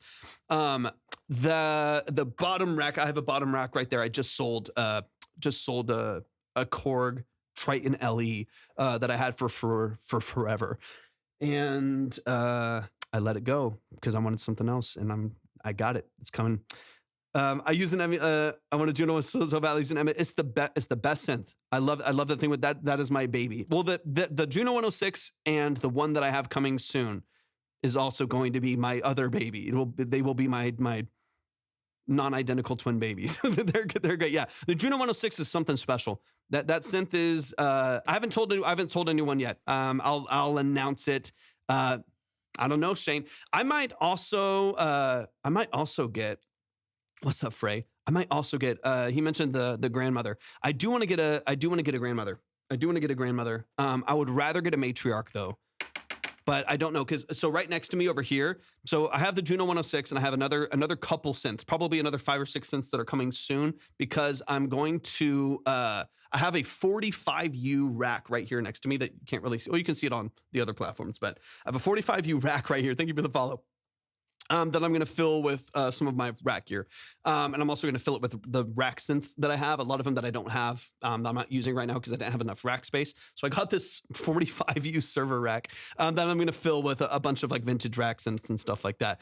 And that to me is going to be fun. But so I'm trying to like find stuff that fits in, but I'm trying to see if I could get a grandmother in here as well, because I would love to have like a grandmother up by the Poly D and be able to use like the spring reverb and stuff like that in there. It's a really nice spring reverb. I'm also going to get a spring reverb unit in here that I can route anything through. So we'll see. I got a bunch of options, and I'm trying to finish up I'm also selling my drum set. So I'm selling my Vision series, like or late 90s, early 2000s Pearl Vision set over there.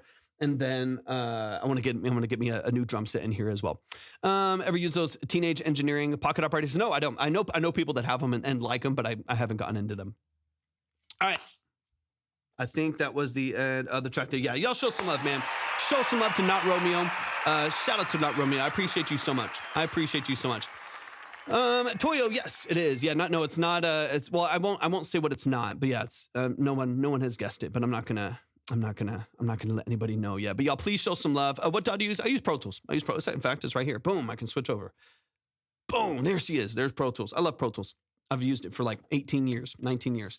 Y'all show some love. Show some love. Yeah, Pro Tools is great. I love it.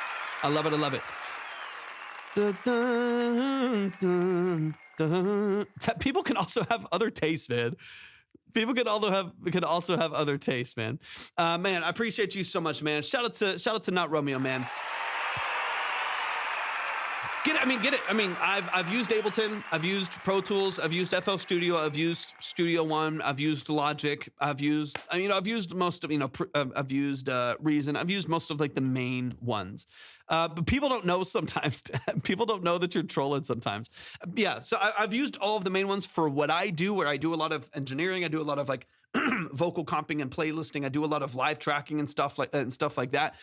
Pro Tools works really well for me. If I didn't use Pro Tools, I'd probably use Studio One maybe, just because I think they have a really good interface for like live instrument quantization, live tracking, playlisting, and comping and stuff like that. But I think Pro Tools is great. It's great. It has limitations. It has like, I think like MIDI, but you can also get good plugins. You know what I mean? You can get good plugins that have like, there's some plugins that will help. Excellent has some that will help you with some of your MIDI, like MIDI limitations and programming limitations that the Pro Tools has compared to Ableton and FL Studio, which I do like about those other platforms. Okay, so we got 2 more songs. Currently speaking, that's Novander and Bradford. Let's get into these last couple. Just a quick reminder, y'all can move around if you want to. I'm going to go ahead and close up the line though.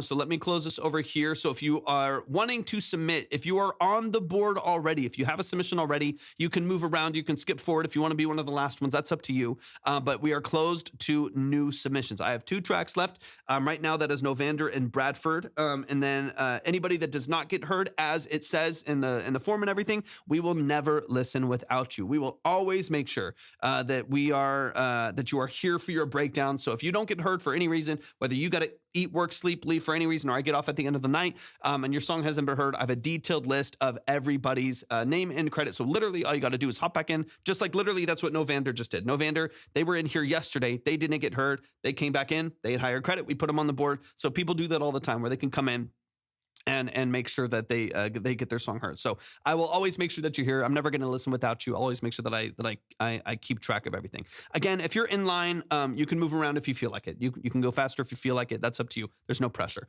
Let me double check a few things here really quick. I got to go use the restroom really quick, and then we'll do these last two songs. But give me a second. I gotta go use the restroom, and then we'll close it up with the last two here. Whoever the last two are. Give me just 1 second.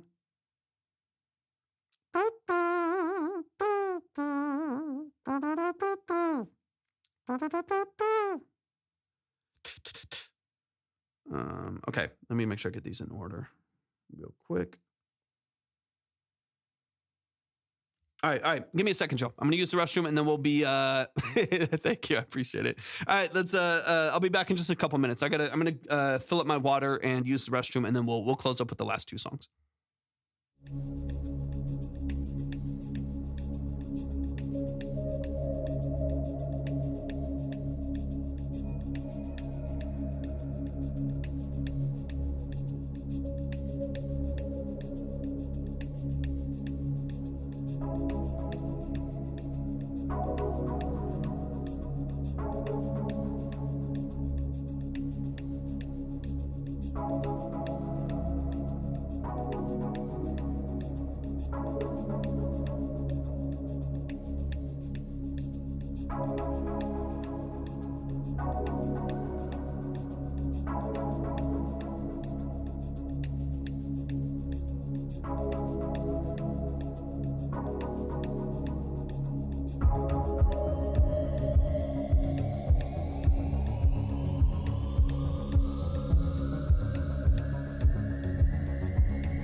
Check. All right, y'all. Let's close up with these last two. Any musician or producer here, please? Yes, that's most of us here. Most of us here are musicians and producers. Tep, I'm gonna mute you, man. If you don't stop trolling, man, I'm gonna mute you. I don't want people to feel uncomfortable here. I want people to be able to chill, have a good time, listen to music, enjoy, talking about stuff. Yeah, people don't know you're trolling, man. I know you're trolling because I know you. No, you can.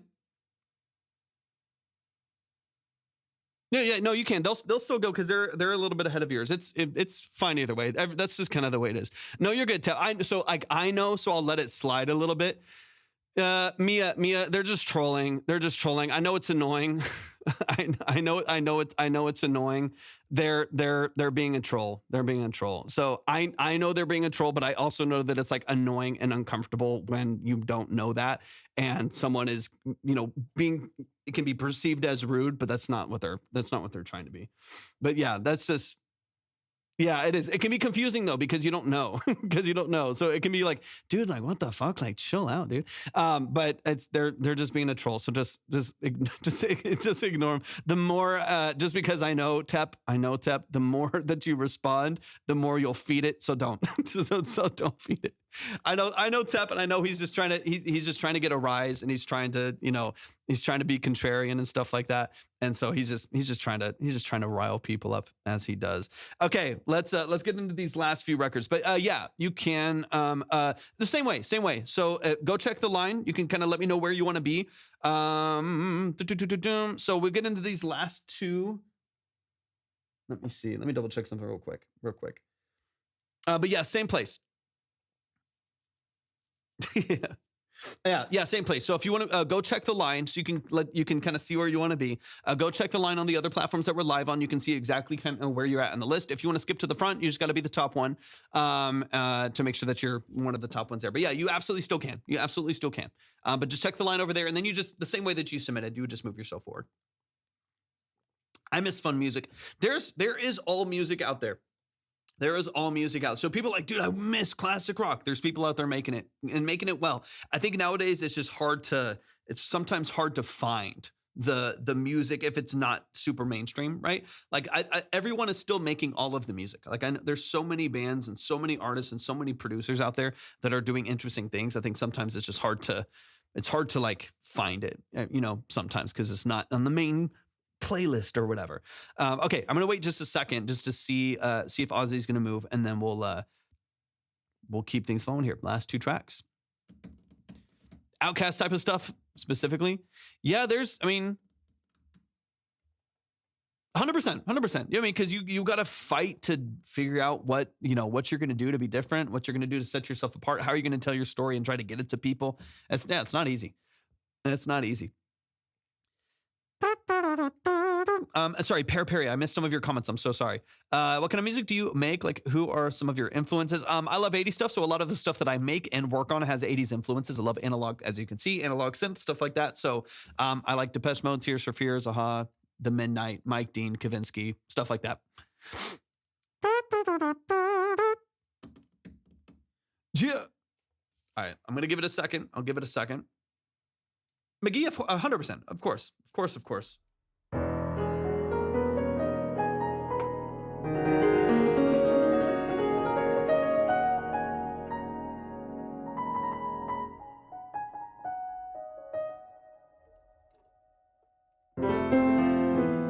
Got you, Ozzy. Got you. I appreciate you so much.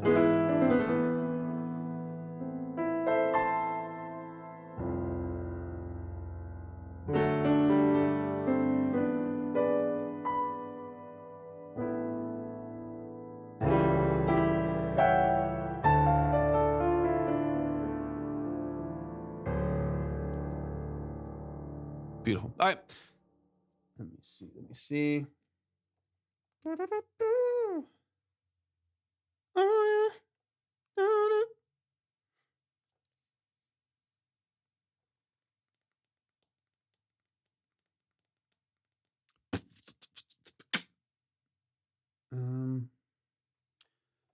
let me see. Why is this not popping up? Yeah, Ryan Tedder's an animal, man. He's pop royalty. Oh, there it is. So, yeah, for some reason, some of these notifications aren't popping up, and I'm not sure why. Okay, I got you. Ozzy, you're going. You're going. Let's keep it rolling. Yeah, I'm having some delays in things coming in. Charlie's on a roll right now. I like Charlie's aesthetic in music more than probably some of those. I mean, I like a lot of the stuff that a lot of the stuff that Sabrina has done with like Jack Antonoff, just because I like the 80s synth stuff, right? So he does a lot kind of in that vein that I think he does better than most people. So that part, I follow producers sometimes more than artists, just because I like the aesthetic of their music. So any artist that they work with, they typically, like if you like Labyrinth, then you'll like all of the artists in all of the kind of versions. Like if you like Mike Dean, you'll probably like what he did with Travis Scott and what he did with Ye and what he did with a bunch of other people, right? What he's doing with The Weeknd right now, what he did with 070 Shake, with one of her earlier records, like her earlier albums. Like that to me is like that, it's like I like to follow the producer, because when I like a sound, what you'll find that you're like, man, I really, really like Tate McRae. What you probably like is Tate, of course, that maybe it's the dance, maybe it's the whole pop aesthetic, like whatever it may be. But you'll also find that you probably will like any of the people that write for her and any of the producers that work with her. And so it's sometimes fun to actually like follow the producers and the writers that supply these things. And you'll realize like, oh, I like Benny Blanco, like I like Max Martin. I like Labyrinth. I like Mike Dean. You'll find that you'll sometimes like the core thing. And then any artist that they supply music to oftentimes are going to be like, oh yeah, all of this is pretty good. That's what I found with like Phineas O'Connell, right? Like, I'm like, oh yeah, pretty much any production, any score, any like writer that he's worked with, I'm like, damn, it's really, really well done. Yep. 100%. Yeah. Cause he was a professional dancer. So yep. It's so fun. Okay, let's get into it, y'all. I gotta get out of here. Last two songs. We got Ozzy in the building. Ozzy Martinez, I appreciate you being here so much. Thank you for your patience as well. This is out on Spotify. Oh, we gotta watch the music video, or I gotta watch the music video. Y'all go check out the music video. I get to see it here. Let me see. This is Sleeping Through Summer by Ice for Armor. Let's get into it. Ozzy, give me all of the details. Talk to me about production structure. Talk to me about the mix. Talk to me about all that stuff, man. Give me the details. Give me the context. Let me know the role that you play in your music. So currently speaking, it is going to be, I believe, Ozzy and Novander. It looks like is going to close this out today. And then we will most likely be live again tomorrow as well. All right, y'all. One more song after this one. Then I got to get out of here. Let's run it. Debut the band and song March 17th. Oh, this is fresh. Yeah, and then like let me know who you are in the band, the role that you play in the band.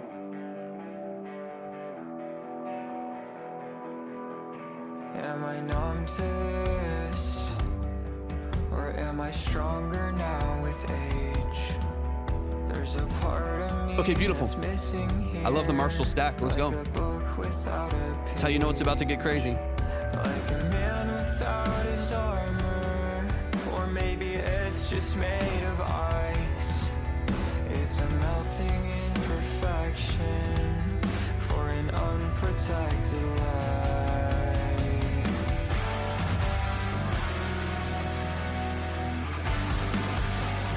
Who's the bad guy now? Is this the game you wanna play?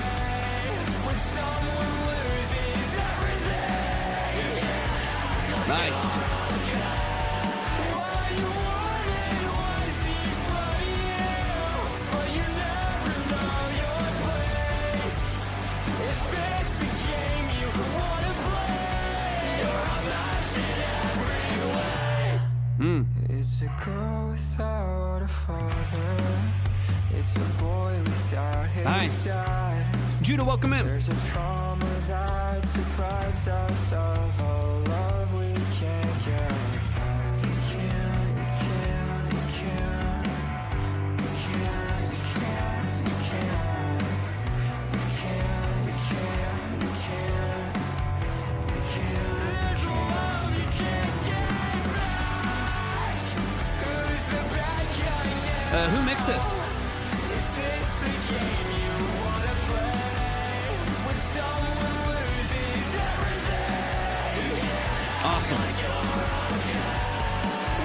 you wanted was in front of you, but you never know Okay, nice. So he did it's the game you wanna play. like the executive producer and the mixing.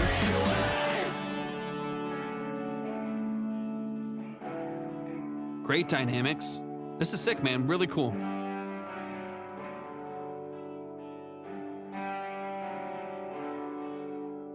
Am I numb to this? Or am I stronger now with age? Really well done.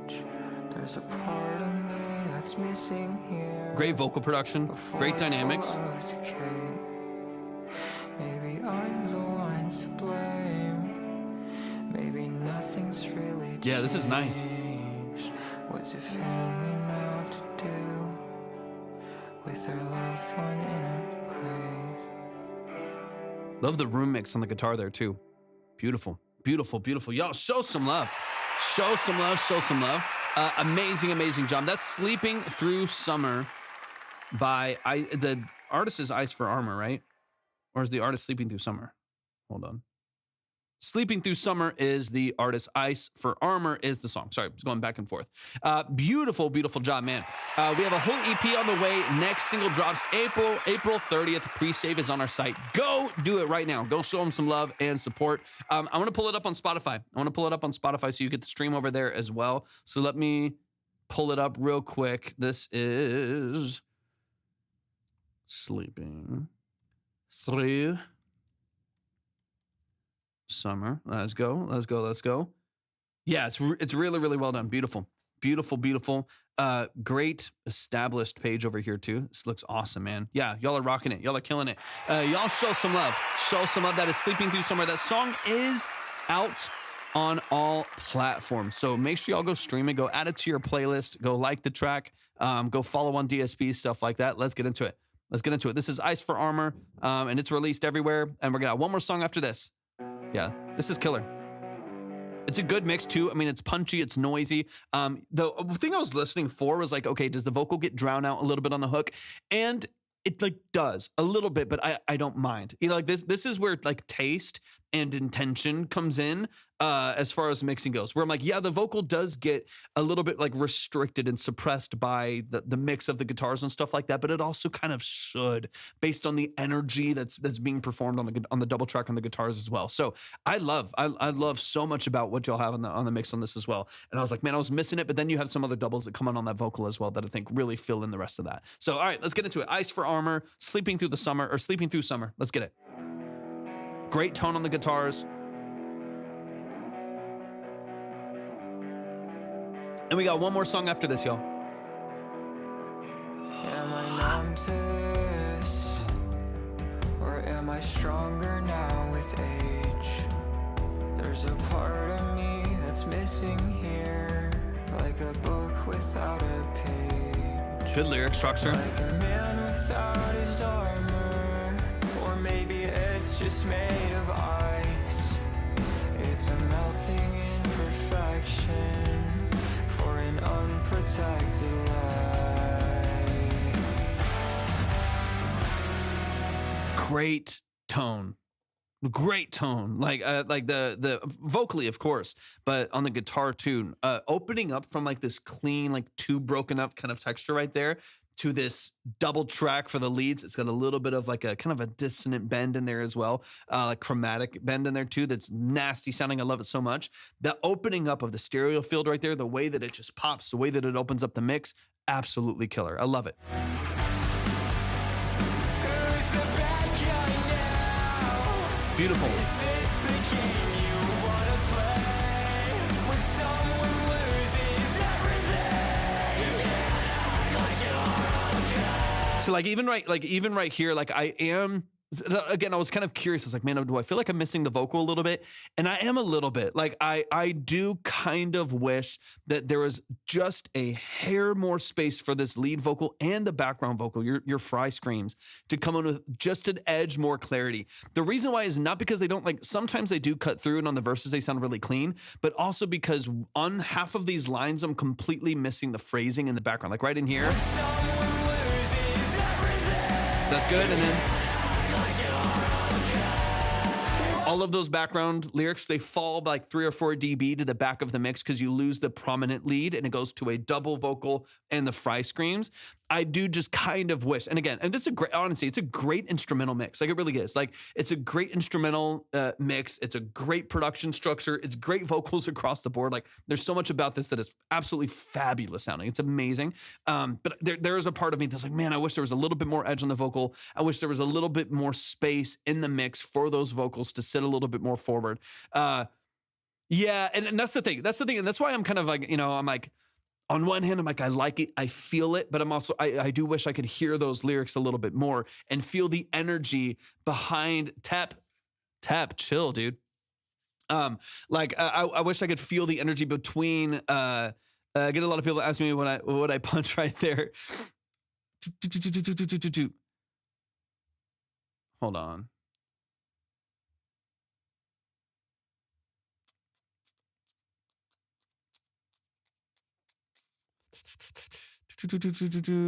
Most average listeners don't catch it, but the music points have all said the same thing. Yeah, I love the energy behind it, but yeah, the only thing that I feel like I'm missing is that little edge of clarity. It's that little edge of clarity right there that I'm like, man, I do wish I could like feel more of the emotion behind the lyrics, because I could, dictate the phrasing a little bit more. But as far as what is happening, it's all fantastic. Like I have no issues with what's happening in the production structure here, vocally speaking. It's awesome.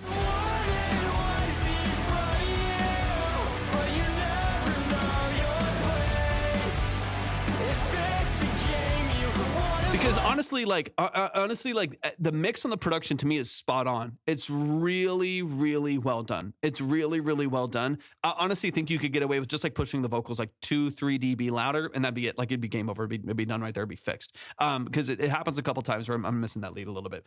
This next EP is going to be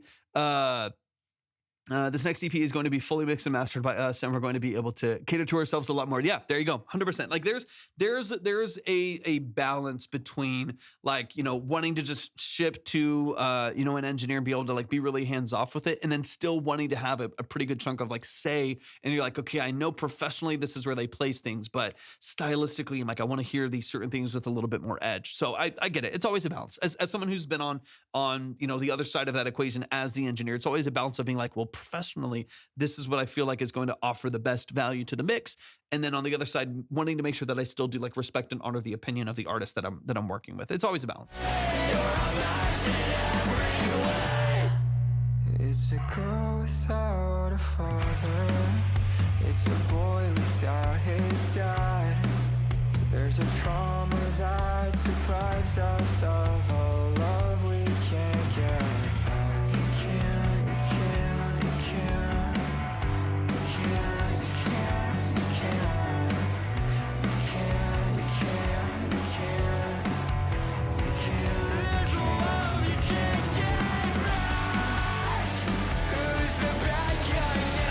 I almost thought we were going to hit a guitar solo right there with the break. When we were hitting that last breakdown right there, I thought we were about to hit a solo. I don't mind that we didn't. I don't mind that we didn't. But a part of me was like, are we about to hit a gnarly guitar solo right here? It sounds great. It doesn't have to have it, but it does sound awesome.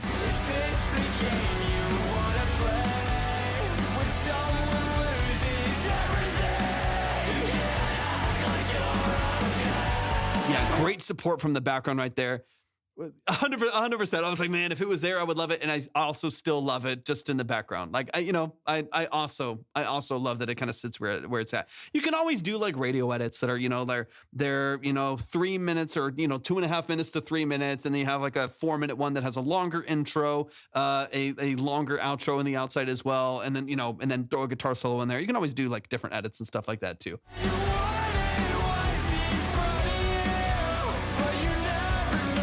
It's snappy. It is very snappy. Yeah, it's beautiful, man. It's really, really well done.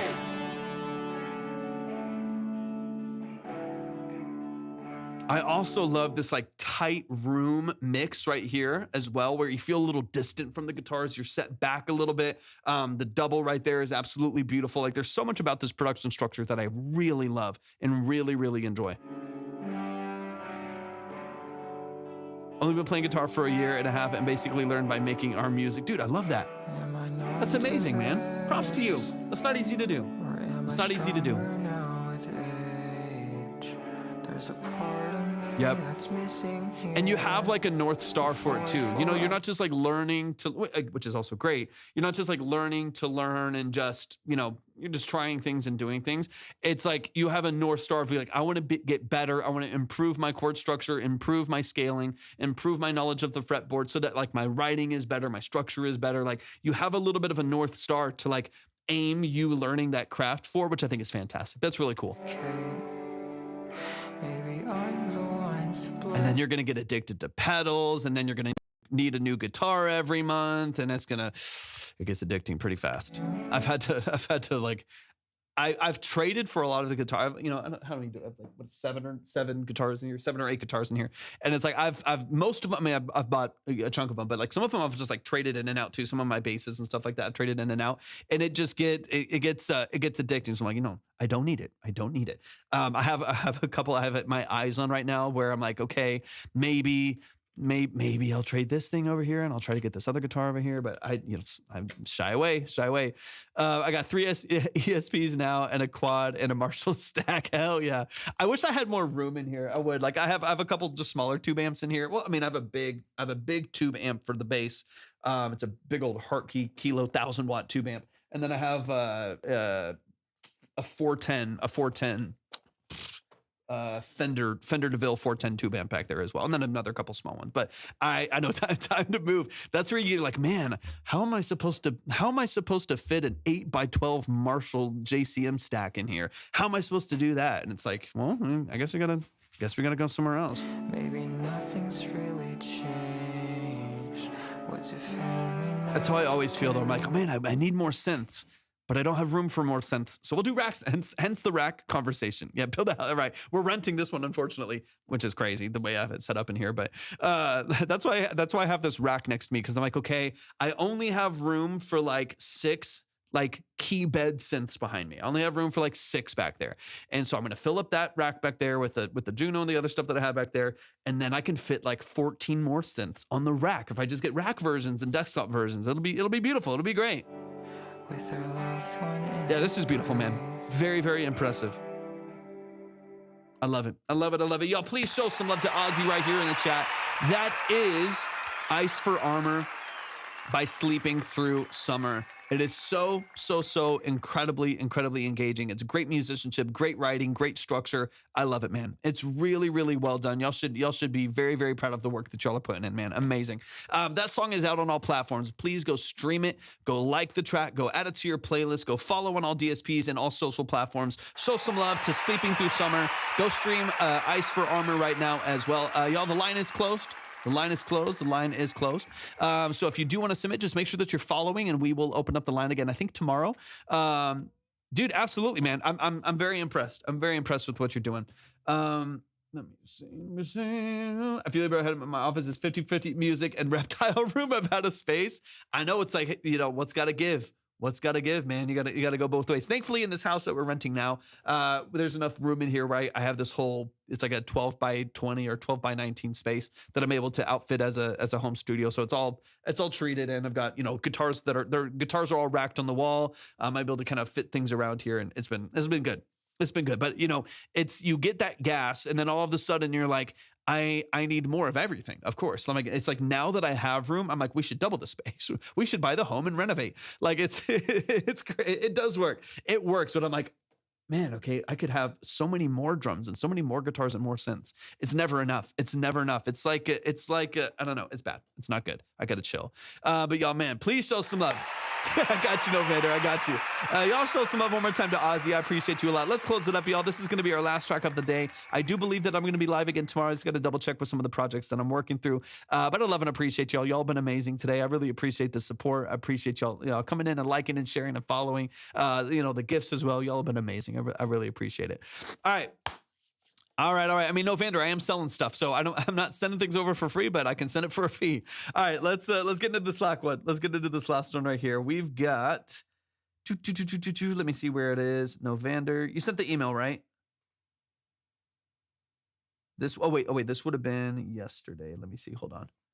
Hold up. Let's see. Let me see.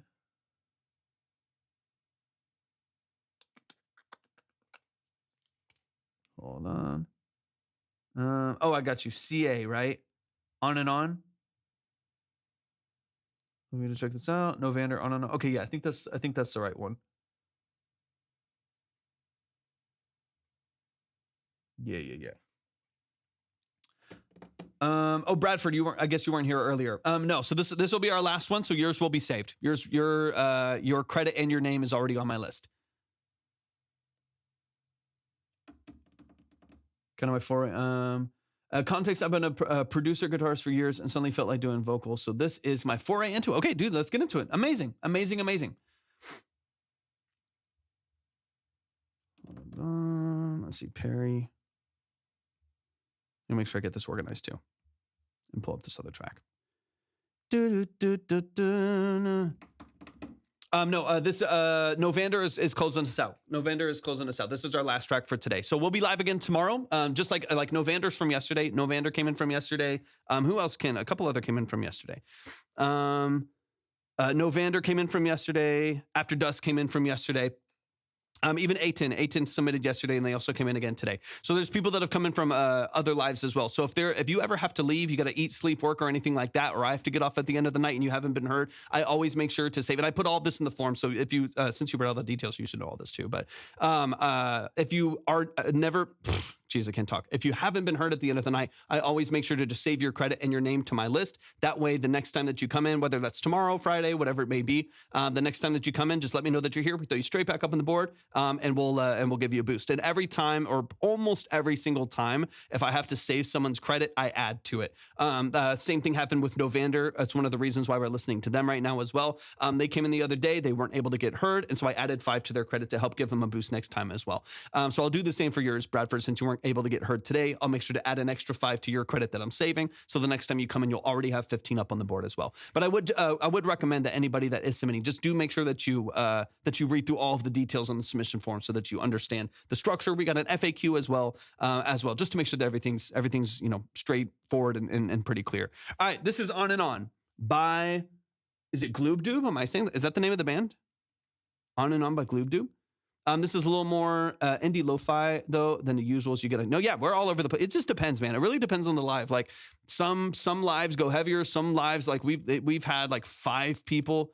Okay, I was like, wait, is that the name? Yeah, I was like, hey, to each their own. It'll set you apart. But yeah, it just depends on the live, man. We've had like 5 EDM artists come in all at the same, right in front of each other. And then we have a couple really talented lo-fi producers and a couple other like pop. So yeah, all right, let's run it. And then give me a quick synopsis too of the role that you play in your music, just because I know we've bounced around a little bit. So give me just a quick update on what exactly you do within your music, or if it's everything. Okay, nice.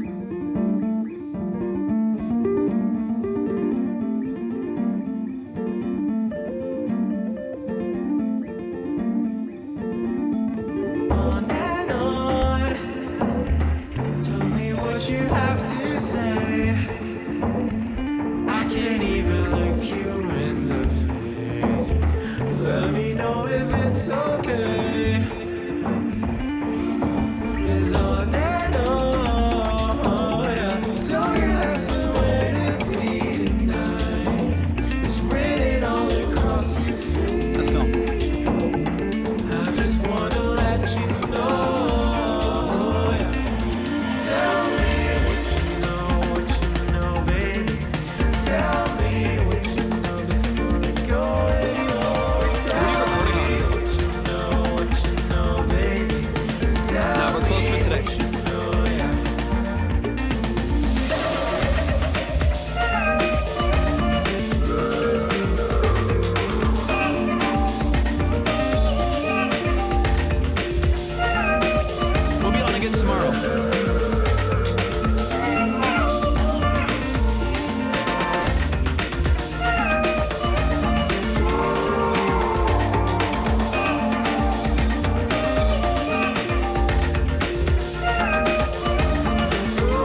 Y'all show some love, show some love, show some love.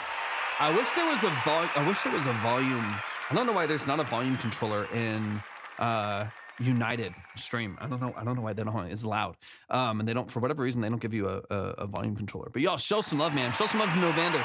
That is On and On by Novander. Okay, let's bullet point a few things before I get into it. For one, I think you have really interesting sound design choices. You have good structure. I like your vocal. I like the layering of your vocal. But a lot of what you're running into here on the mixing side, and like you said, you're still working through some structure here, especially earlier on. But on the mixing side, one of the things that you're running into is just everything coming at you from the same direction and occupying the same frequency space. Like those two things right there are like 90% of the issues that you're kind of running into right here, where it just gets loud and noisy and kind of built up. Like all of a sudden there's just like a lot of buildup. That's just because you have like a lot of things hitting you in mono in the middle of the mix, and tandem to them all like filling a lot of the space and the mids and the highs, right? So mids and like mid highs right there's a lot of energy. There's a lot of instruments filling that space. And so that's where it gets really noisy and it gets kind of loud. It gets a little jarring to hear, especially as you get later on into the song. So I'm living in two worlds of really liking what I hear and like liking your sound design choices and liking your melodies and liking the drum sounds and stuff like that, and liking a lot of the synths that you're using. And then also being like, it kind of hurts to listen to, and living in both of those worlds. So if we can fix the hurts to listen to part, then everything else feels really open and really amazing, right? Just because the sounds are cool and the structure of the song is really interesting. So we just got to fix the hurts part, and then we'll be ready to go. So let's start it from the top. We'll dig into a couple quick things here, and then we'll close it up for today. And we'll get back to it tomorrow. I feel like I'm smashing the limiter too much. I mean that's going to be one aspect of mix quality, but it's not going to be necessarily the abrasive parts of it. If you're smashing the limiter, the way that I set my limiter is the same largely every single time at the end of all of my chains of production. And it's just a -1 ceiling, and I push it till I'm getting about a dB to 2 dB of reduction. That's it. If it's too quiet when I'm doing that, then there's other things that we can dig into, whether it's like soft clipping if it's necessary, or I just need a better balance to the mix. What you're dealing with here is just an imbalance in the mix where everything is stealing your headroom. You have all this buildup of frequency in the mids. So it's like telling you that you're like clipping, right? It's like, man, I have all of this buildup. Everything's coming at you right down the middle. It's loud. You have a lot of kind of ringing in the middle, in the mids right there. And because that's happening, it's like telling your limiter that's like you're hitting your ceiling right there. But you're like, but it doesn't seem that loud. It's just really forward in the mids right there. So if you rebalance all of this, you start panning these things out to the side, you start rebalancing your mids, you get a better balance to the track right here. You'll hear this open up like crazy. Do you happen to have, it won't let me save because I don't have an account with Untitled. Do you have, or with Stream or whatever it is, Untitled.stream, do you have the file, like just the MP3? Let me know. Let me know if you do. If not, no worries. If not, no worries at all. We can get straight back into it. Yeah, send it over. Send it over really quick. I'm gonna drop it. I'll drop it into Pro Tools and I'll walk you through a couple things. Naomi, thank you for the follow. I appreciate it. I appreciate that so much. Okay, beautiful. Yeah, send it over. Send it over. Send it over, and I'll pull up one thing. Talk through. Yeah, send it. Yeah, send it to the same email.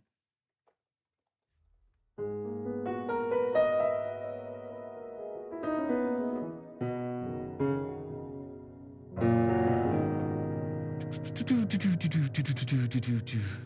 see.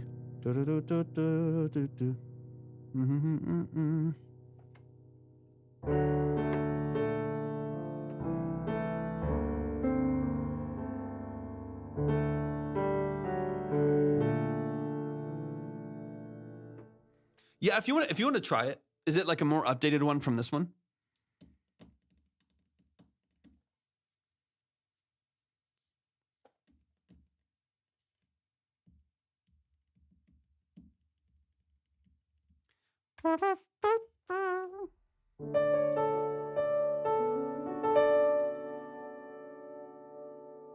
Okay, yeah, perfect. Yeah, send it over. Send it over.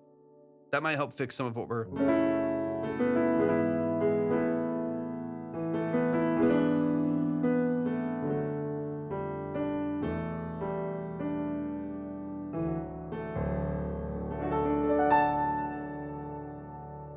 Cassie, thank you for the follow. I appreciate it. Ooh, don't do that.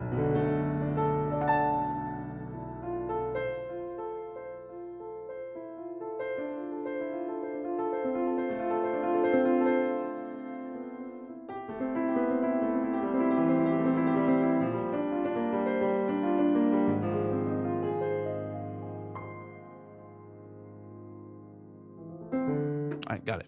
Got it. Okay, let me see if I can get this downloaded real quick. Let's see if we can drop it into Pro Tools, and we'll talk through a couple of these things. I'll also be able to hear this mix for the first time too. So let's drop this in. Let's switch over to DAW. Yeah. We'll see. We'll see kind of what some of the differences are here.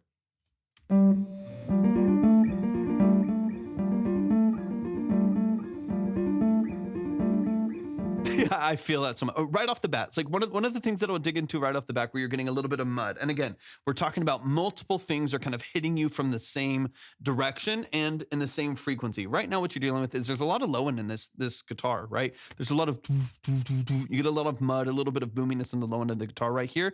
So as soon as you bring in like another bass and a pad and a bass synth and a bunch of other elements in here that are all coming at you in mono in the middle of the mix, then all of those start to step on each other's toes. So you start to hear this rhythm plus the bass rhythm plus like the kick and the snare and those low toms that you have. Like you start to hear all these things kind of doing the same thing, operating in the same space. So like right off the bat, there's a lot of energy right there that I would pull out. So like on the guitar track between 100 and 300 hertz, put a little bell curve right there and drop it down like 2 dB and just clarify the guitar for a second. Do a high pass at like 70, 80 hertz.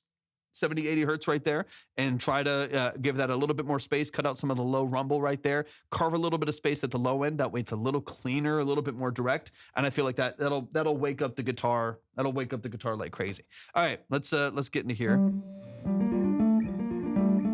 Because then the delay is stepping over that as well once again.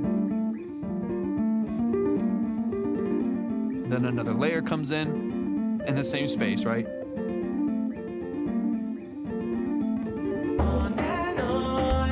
Yeah, so this is where taste comes in and just subtlety too. So exactly what you said, where it's like you can still filter it and you can still cut it, but remove some of the boominess, right? So I think I don't want you to cut it. I don't want you to like high pass at 120. I want you to only high pass at like 70, right? So that's not really going to touch the character of the guitar at all.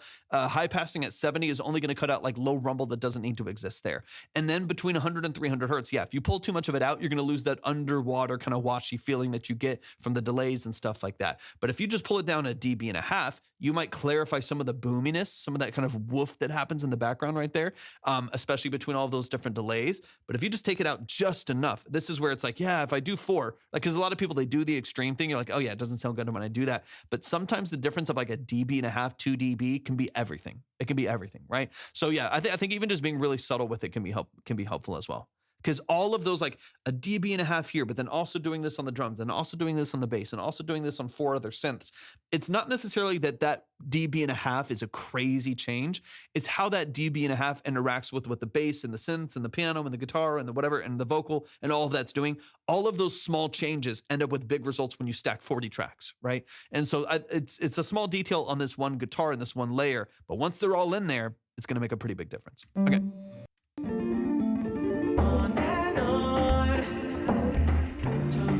You have to say, I can't even look you in the face. Let me know if it's okay. I like the automation on your vocal tails right there, though. That's nice. In the face. Let me know if it's okay. It's on and on, yeah. So you have to wait to be tonight. This does feel like a better balance. This does feel like a better balance, because where's this one? Let me see. Let me go. Oops, that's the wrong song. Oh yeah, it's over here on this link. Tell me what you know. 55, so let's go in here. Yeah, this feels like it might be a better balance. Way better balance. Way better balance on the second one. Those mids are not nearly as prominent. Not nearly as prominent. What you know, baby. Tell me what you know before we go anymore. Tell me what you know, baby. Tell me what you know, yeah.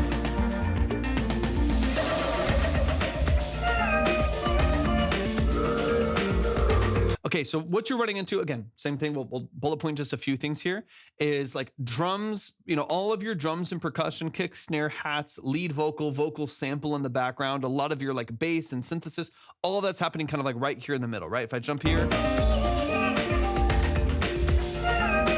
all of this is happening right down the middle, right here in the middle of the mix. And then the only other thing to me that's really opening this up is this double track guitar. It's the ping pong delays and this double guitar that you have in the background that's all the way wide, 100% left, 100% wide. Well, 100% left, 100% right. So you have this big kind of gap between everything happening in snare, in mono, right in the middle of the mix, and a really, really wide stereo for everything else. What I want you to focus on is filling in the gaps, right? So like right now it's like here and all the way wide. So you have wide stuff and mono stuff.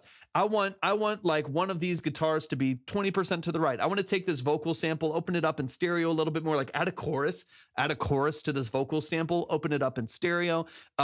Take one of the other synths that you have, pan it 40% this way, have a counter melody to that same synth on the other side, 40% that way. And the mix starts to like take shape in a way that's like really vibrant and really energetic, as opposed to it feeling kind of small and narrow and then ultra, ultra wide on the outside. A balance between those two is going to wake this up like crazy. It's going to be a completely different feeling because you're filling in you have like bass and all your, top to bottom, you have like low end all the way through high end, and you have narrow all the way through fully wide. You're going to get a really broad spectrum that wakes this up like crazy. All right, let's move forward a little bit. But that's, to me, is one of the biggest things is there's not space. Since everything is sitting where that vocal is, there's not room for that vocal to really shine.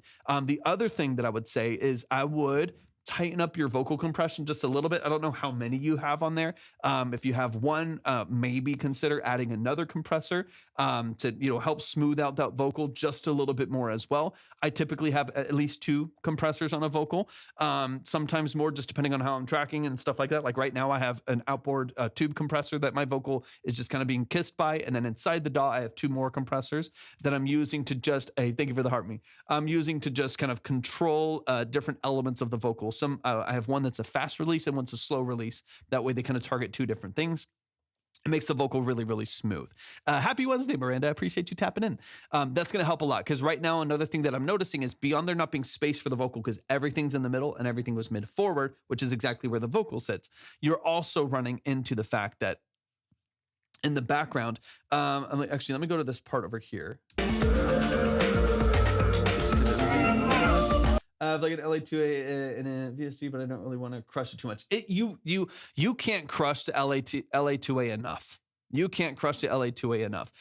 Is that the only compressor that you have on there? The LA2A is like, I know, I love it too. I think there's another one. Okay, so like I have a 2A on my vocal right now, right? Here's the 2A. Look at where I'm pushing that thing. I'm just talking right here. I'm just talking into it and I'm hitting 7 dB of reduction.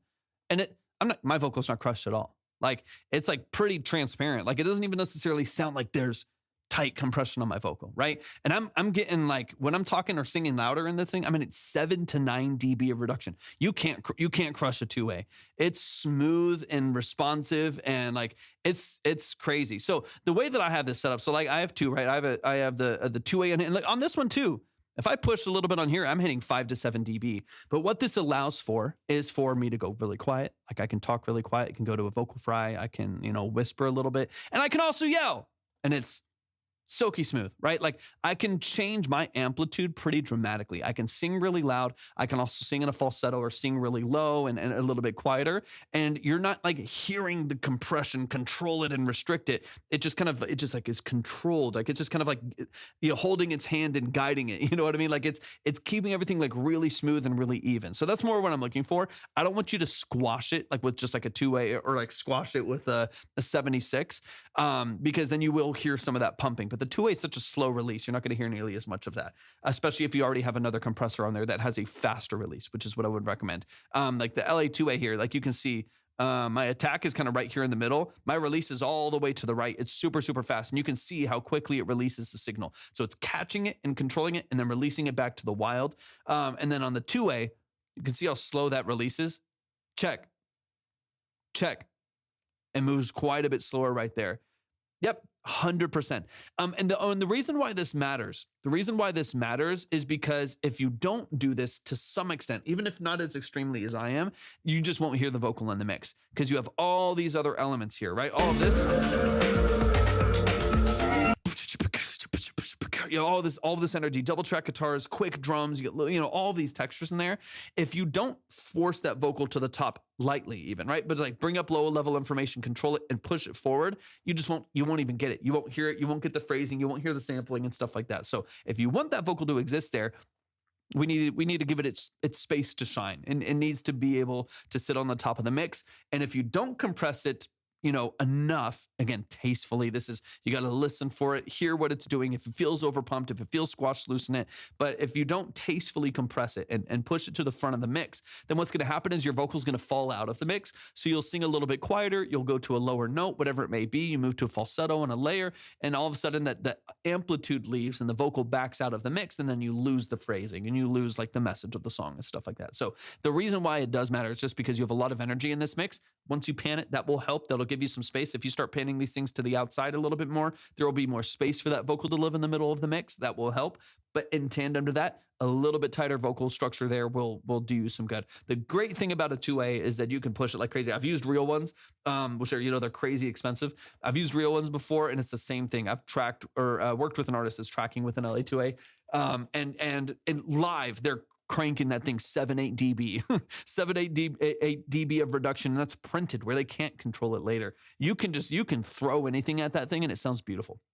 You can really, I use the 2A for bass all the time. It's so smooth, it's so transparent, it's awesome. All right, let me move a little bit deeper into the track here.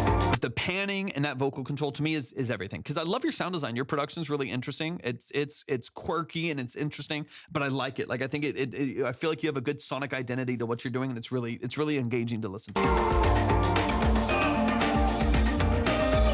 Of course. So like right there, you have the vocal sample, then these vocal lines over the top.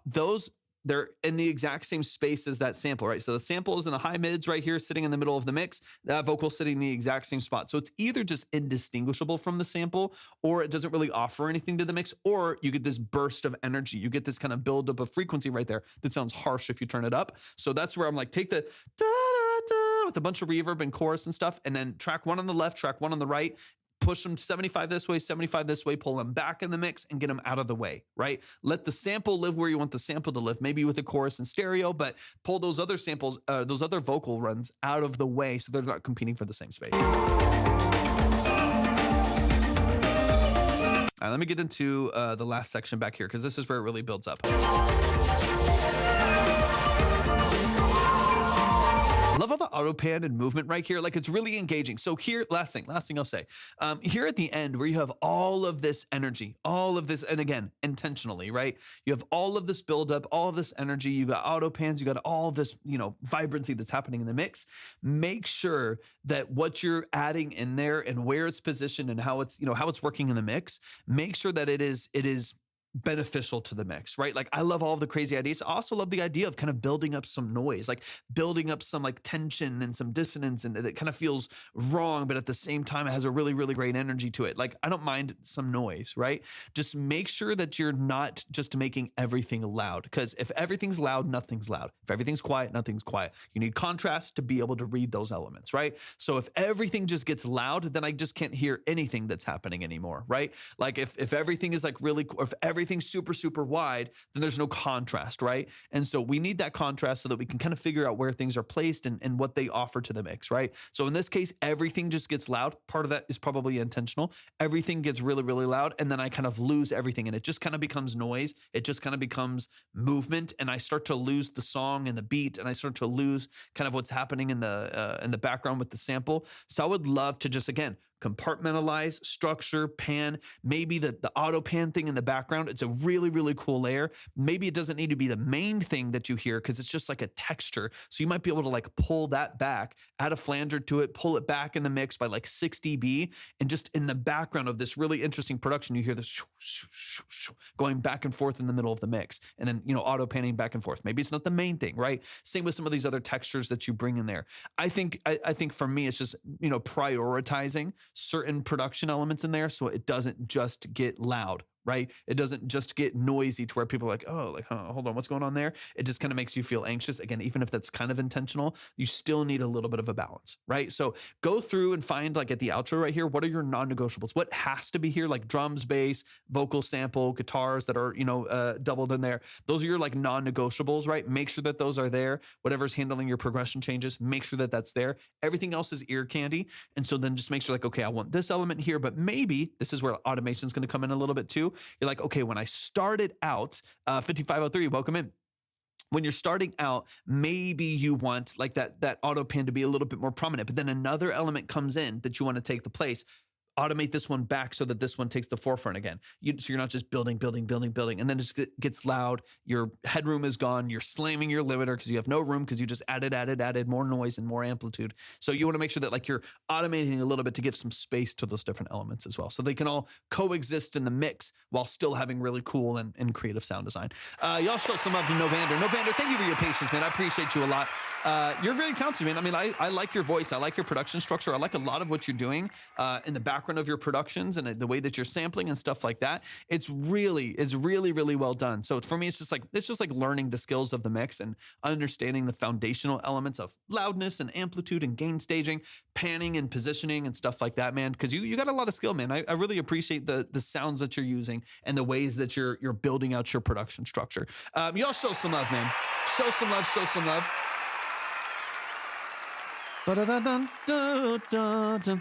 And let me see. All right, y'all, that is our last one. That is going to close us up for today. Anytime, Novander. I appreciate you so much, man. Thank you for sending that in. We're going to be live again tomorrow. So definitely make sure that you are following here on YouTube, on TikTok, on, where are we? On Twitch. Make sure that you're following. Make sure that you're locked in. Mason. Mason just sent us some. Mason, will you be around tomorrow? I got you, man. I got you. Will you be around tomorrow? Yeah, we've been closed up for the last 45 minutes or so. Appreciate you, Miranda. Thanks for tapping in. Try tomorrow. I'll be on for sure. I think Thursday and Friday. Yeah, I'll be on Thursday and Friday. That way, we'll bring some older songs back onto the board as well. That way we can. It'll be afternoon. Think 2-3 p.m. Central. I got to finish my productions and stuff in the morning, and then we'll hop on. 2-3 p.m. Central. I'll try to go for like 4 or 5 hours so we can get a lot more time in and get back to some of these other songs as well. But that's going to close us out. Let me get you on the list actually really quick. Mason, let me get you on here so I can keep you. I've got you, Bradford Biggs, Thor, that one, Exit, Hollywood, Naya Horsing. Okay, let me get this up here really quick. Mason X, beautiful. Boom, boom, boom. Got you, man. I got you. You're up on the board. You're ready to go. As well as, the other ones that I listed there as well. Yeah, I got you. Whenever you're able to come back in, man, I got you. I got you no matter what. So yeah, don't even worry about it. Either way, I'll make sure that you're taken care of 100%. I love y'all. I appreciate y'all so much. We're out of here. I gotta go make dinner and continue with some more work. I love and appreciate y'all so much. Quick reminder for those of you who don't know, my name is Torvik. I'm a full-time engineer, producer, and session musician. So if you ever are in need of those services, shoot me a message. I would love to work with you. Hopefully we'll see y'all very, very soon. Peace.